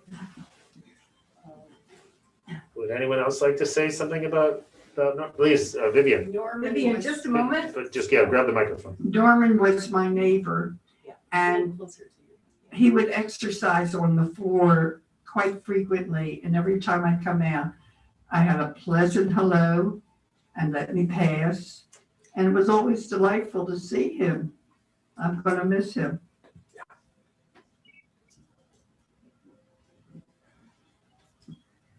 Jim, I always got the feeling with Norman that he lived a large life in every way. He was always so gracious to the dining staff, and they adored him because in a busy world and a busy life, he was always so aware and appreciative. His sense of gratitude for everything that he had, both with the people that he knew here, his amazing wife and family, and the rich life he'd lived. I think that's what I take away when I think of Norman, is a man very grateful for the life he was given. Yeah. Very nice. And I have a story about Norman also.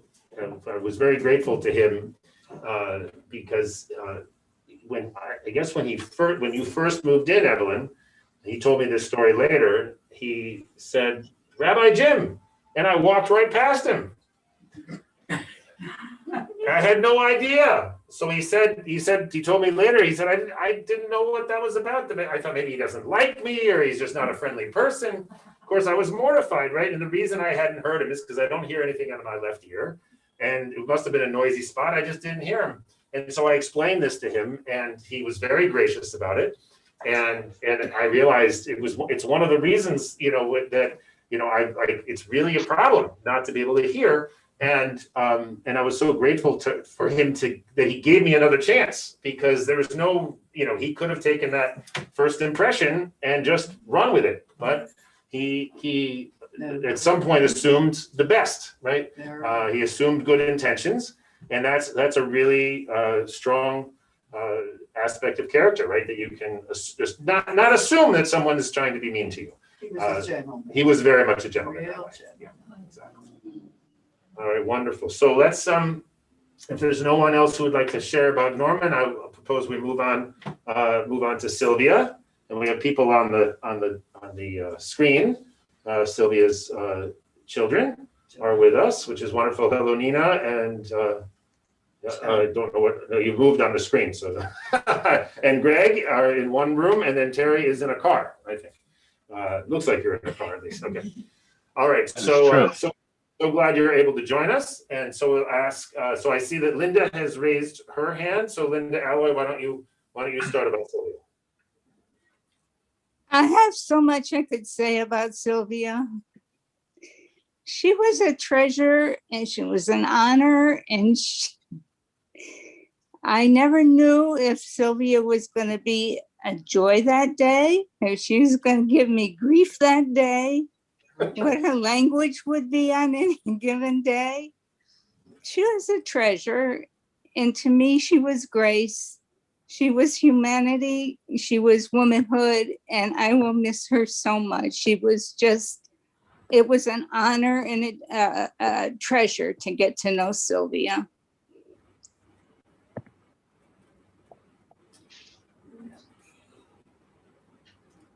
Other memories of Sylvia? Go ahead, Shanti. But wait till Laura gives, yeah, there you go. Sylvia always came down for the music program by Andrew, and she was always regular there. She enjoyed music. Yes.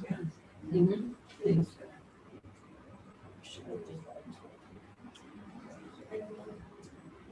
Does anyone remember our first art show when we had Sylvia's wood carving, sculpting on display, and just to see these other dimensions of her life?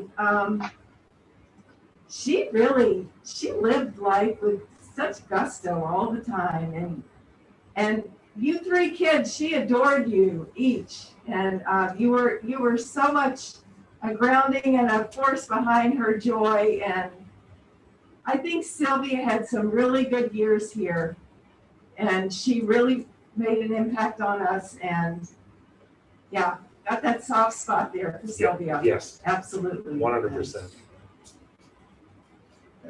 No, she enjoyed the community very, very much.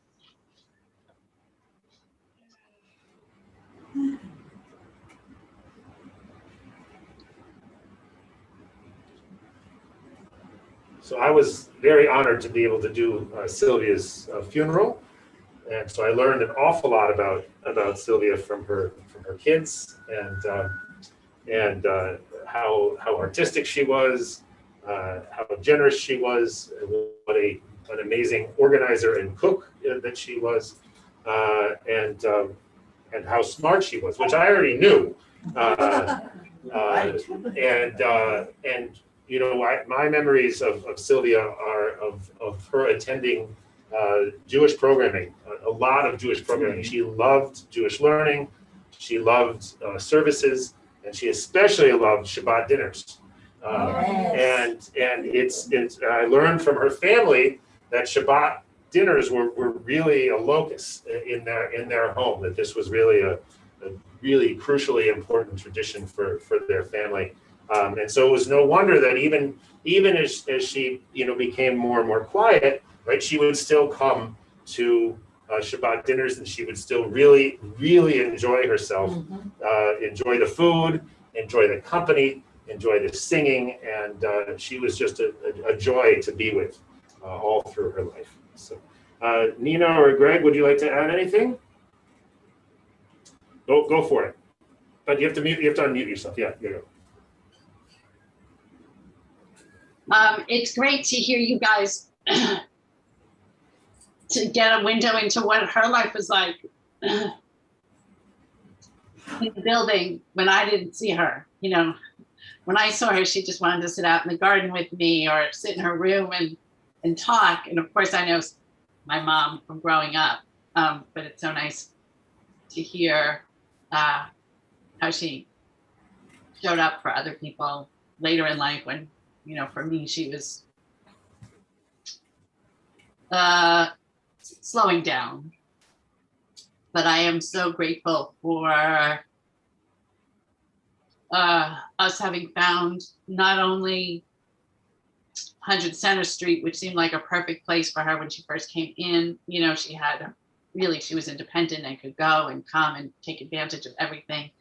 Having the rabbi there for the Jewish studies and the art classes, and the doctor in the building, just amazing. And then also the care that we got and found in that building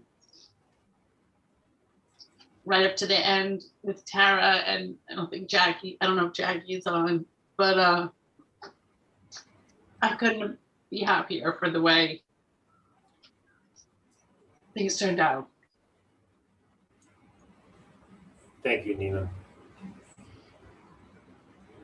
Tara, would you like to add anything?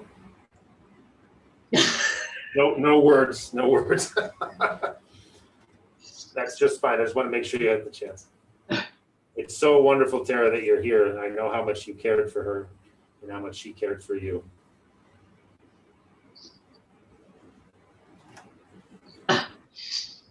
I would just echo everything my sister said.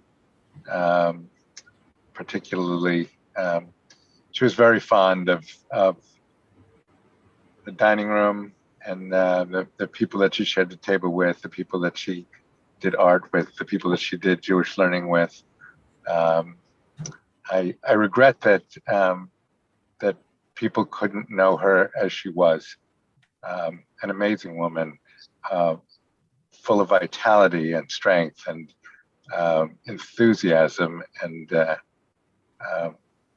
optimism, not always evident in her final years, but in our memories for sure. And I'm glad that people got to know her.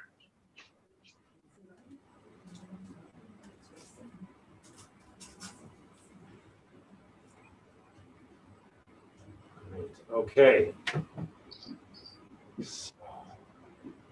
All right, so with that, thank you, Terry and Nina, and we will now move to Shirley Goldstone, another stalwart of CCB.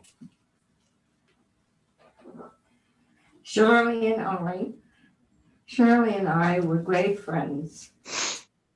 I can't talk about it without crying. I'll try. We met at the senior center playing bridge, and we soon found out that the two of us were great lovers of bridge. She was a wonderful bridge player, but there's so much more to Shirley than that.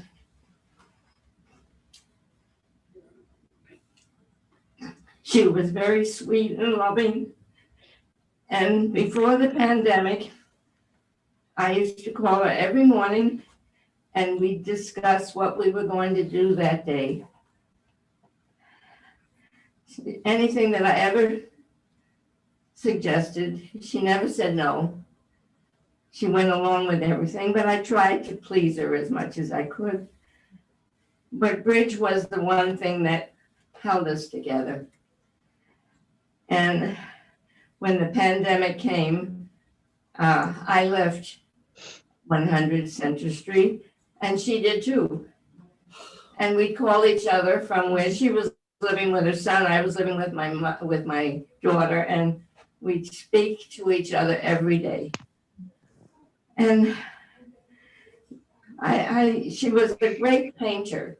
She was a marvelous painter. If you went into her house, you would see all the wonderful paintings that she made through the years. And she's such a little person, you couldn't imagine her making these beautiful paintings, really large ones also. And she did that. She worked as a painter in her younger years. There's just so much more to Shirley.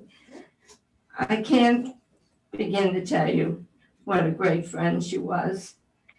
And someone said to her one day, things were not going well for Shirley toward the end, and her bridge was breaking down. And someone suggested that she not play bridge, that she just do something else. And her words were, I will never give up bridge. Love it. And you know what? When someone asked me that, I would say the same thing. But she was a wonderful lady, and I miss her. Thank you. Thank you. Thank you so much. So beautiful. other memories of Shirley?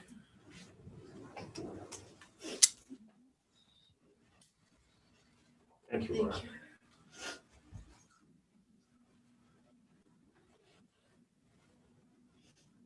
That I might say a few words. Thank you, Chuck. Yeah, great. My mother was there for a number of years. It really became home for her. It was tough for her after my dad died. They were best pals forever. But she found a sense of community at 100 Center and some really amazing friends. She did love playing bridge, and she would play every day if she could. But I think that the thing that I'm most grateful for is the outpouring of just affection that she got from her friends and from the staff. My brother and I were really pleased that this was a place where we knew that she would be comfortable. She did continue to paint. She painted in her apartment. I know she participated in the art show a number of years ago and really enjoyed that and enjoyed showing her work. And yeah, she was tiny. I think in the end, my mother was about 4'9" if she was standing on something. She was very small. And there's a painting that she has that is actually bigger, I think, than she is. But nonetheless, you know, she talked with great fondness about her friends. She talked about her friends all the time, getting together with her friends. She enjoyed when she could attend the Shabbat dinners. But, you know, isolation was really pretty tough on her. I saw the greatest decline in my mom in that last year. The good news was my brother is only 20 minutes away and I'm only 5 minutes away. So she got to have dinner with one of us every night for the last year and a half. And that's a memory that I'm just going to always, really pretty much always have. I kidded people because I really live literally 5 minutes away. And so I was also the one that would be called every so often to say the Comcast isn't working. And then I would have to drive over and press the, let me be technical here, the on button. That was a fairly regular occurrence.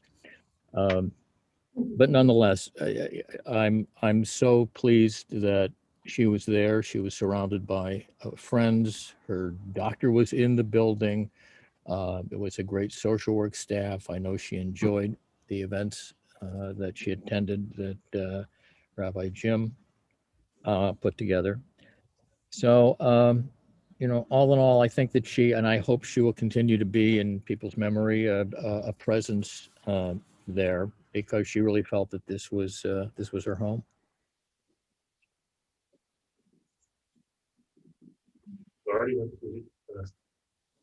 Well, I know, Chuck, you had talked about wanting to do something, and I hope that we can plan something together that can celebrate the love of friendship and all of the contributions that she made and the friendships, and what an example of having a beautiful life and being so connected to both of her sons.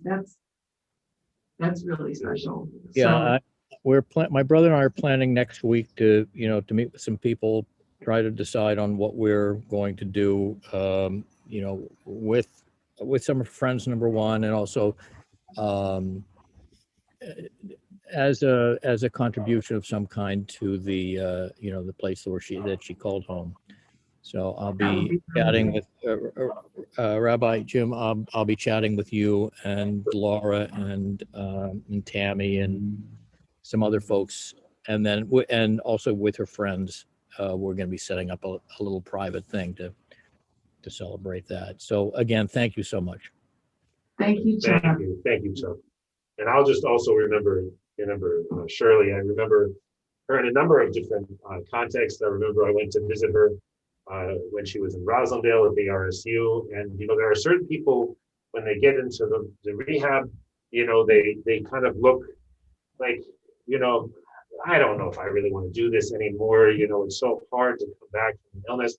I walked into Shirley's room and she just smiled and beamed and, and was ready to get back home. And she would come on a regular basis to services and to the Shabbat dinners, as Chuck mentioned. But the story that I'll always remember is that, as Catherine already said, she loved to go to the senior center, but there were turkeys, and the turkeys were bigger very often than Shirley.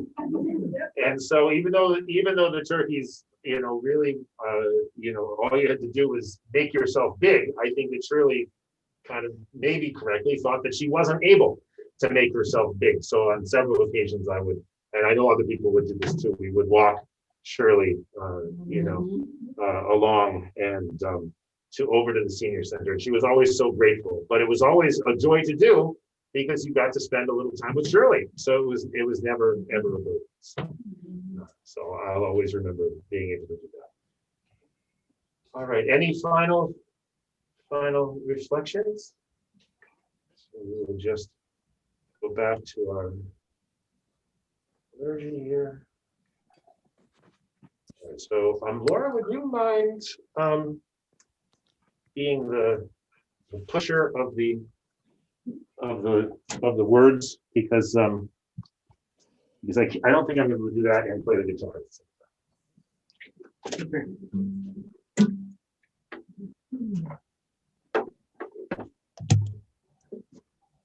You use two fingers to move up and down.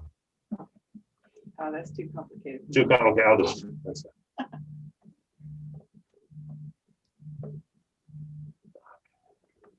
I'll figure it out.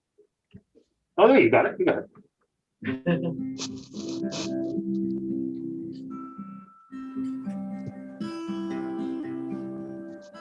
In the rising of the sun, and it's going down, we remember that. We remember that. In the blowing of the wind and the chill of winter, we remember that. We remember that. In the opening of buds and the rebirth of spring, we remember that. We remember that. In the shining of the sun and the warmth of summer, we remember that. We remember that. In the rustling of the leaves and the beauty of autumn, we remember that. We remember that.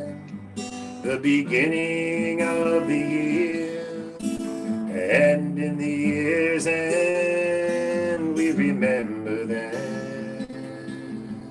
We remember that. When we are weary and need of strength, we remember that.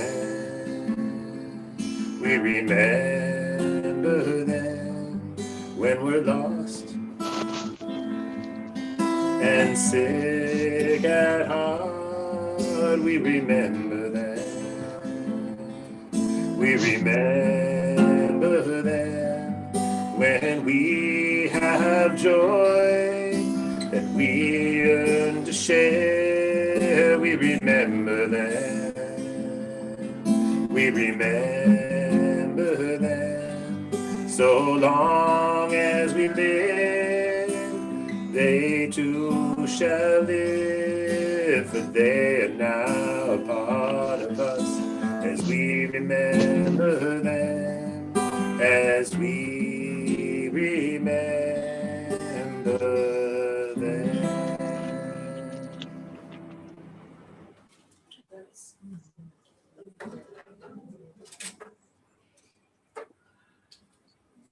All right. Thank you, Laura. So we will close now with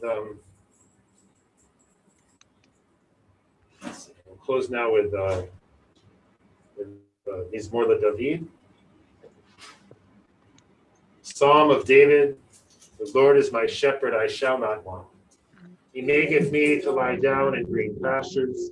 He leadeth me beside the still waters. He restoreth my soul. He guideth me in straight paths for his name's sake. Yea, though I walk through the valley of the shadow of death, I will fear no evil, for thou art with me. Thy rod and thy staff, they comfort me. Thou preparest the table before me in the presence of my enemies. Thou hast anointed my head with oil, my cup runneth over.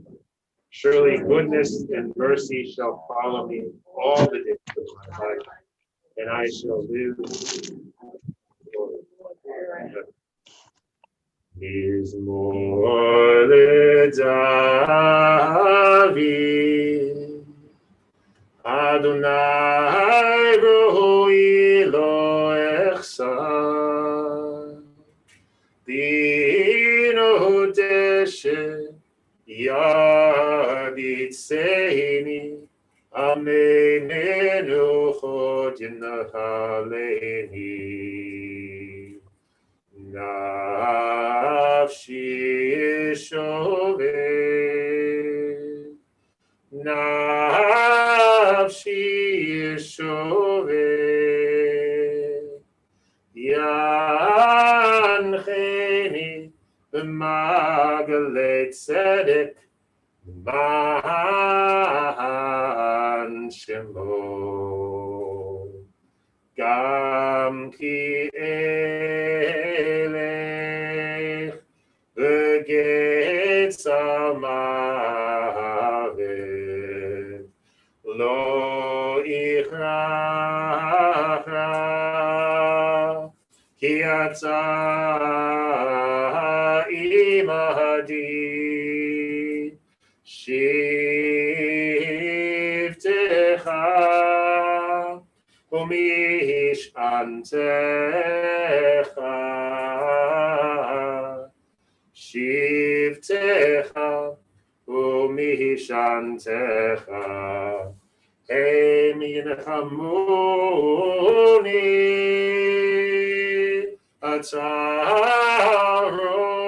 Lefanai Shulchan, Taroch Lefanai Shulchan. Taroch lefanai shulchan neged sochai. Dishanta v'Hashem in roshi, Dishanta v'Hashem in roshi, Dishanta v'Hashem in roshi. Osirevaya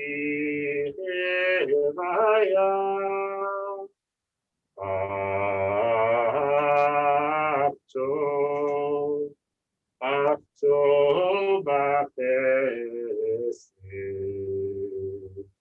Yedefuni Koyemechaya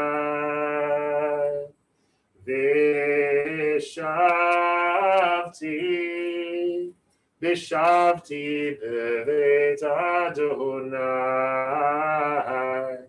Vishavti bevet Adonai, Liorech Yamin.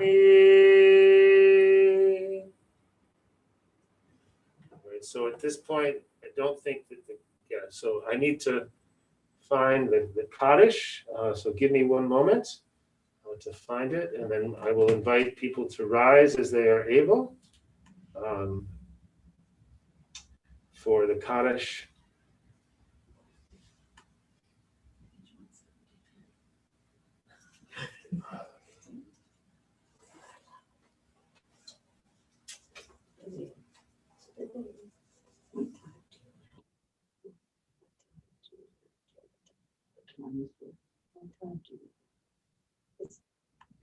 Right now, if you're looking for the time, it's 3:20.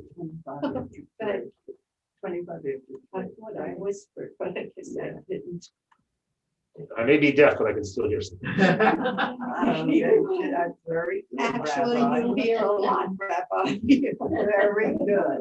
All right, so I invite anyone who would feel so moved to rise and say Kaddish for Bernie and Sylvia and for Norman and for Shirley. Please feel free to do so. All right, so for those of you who are not familiar with the Kaddish, it's a prayer that we say when in memory of a person. It has nothing to do with death. It has only to do with the greatness of God. And we sort of, it's actually a prayer that's used throughout the Jewish prayer service as a transition prayer. And I sometimes think of it that way when we say it for someone who's passed away, right? We're marking that transition. We're remembering the transition that they made. And so traditionally we rise when we say the Kaddish for someone. So if you're able to rise and it feels like something you'd like to do, I invite you to do so. If you're not comfortable rising because it's dangerous, please do not. So everyone, you're absolutely, you may stand, absolutely. And I'm sorry that I can't have transliteration and the Hebrew, so I'll just have, actually maybe we'll just do the, people who know it will know it, I'll just do the transliteration.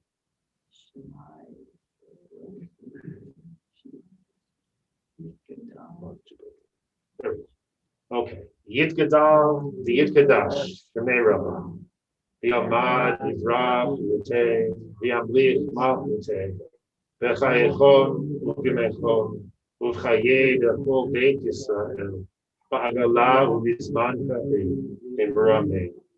Everybody, Yehei, Shnei, Rabba, Mevarah, the Elam, Olei, Yitbarach, Yishtabach, Yitpa'ar, Yitkomam, Yitnaseh, Yittadar, Yittaled, Yittallah, Shemei, Kudsha, Rihu, Le'ela min kol birchata v'shirata, Tush bechata v'nechemata, Da'amiran v'yalamam v'ramin, Yehei, Shlama Rabba min Shemai, V'chaim aleinu v'al Yisrael, Amen. Oseh shalom b'mamav, hu ya'aseh shalom, aleinu v'al kol Yisrael, v'al kol yoshvei tevel v'imru. Amen. May the one who creates peace on high bring peace to us and to all Israel and to all who dwell on earth. And we say Amen.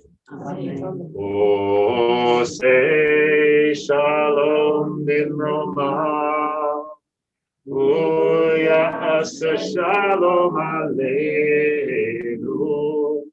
ve'al kol Yisrael ve'imru amen. Oseh shalom b'mromav, Ya'aseh shalom aleinu ve'al kol Yisrael ve'imru amen. Ya'aseh shalom, shalom aleinu ve'al kol Yisrael. Ya'aseh shalom, shalom aleinu ve'al kol Yisrael.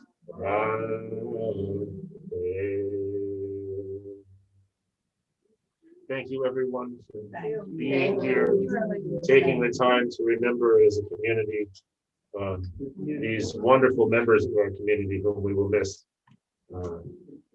tremendously. Thank you, everyone who came on Zoom. Amy, it's great to see you. Greg and Nina, thank you so much. Sandy, I'm glad you were here. Tara, it's so meaningful that you're here with us today. Thank you so much. And Terry and Chuck and Jill as well.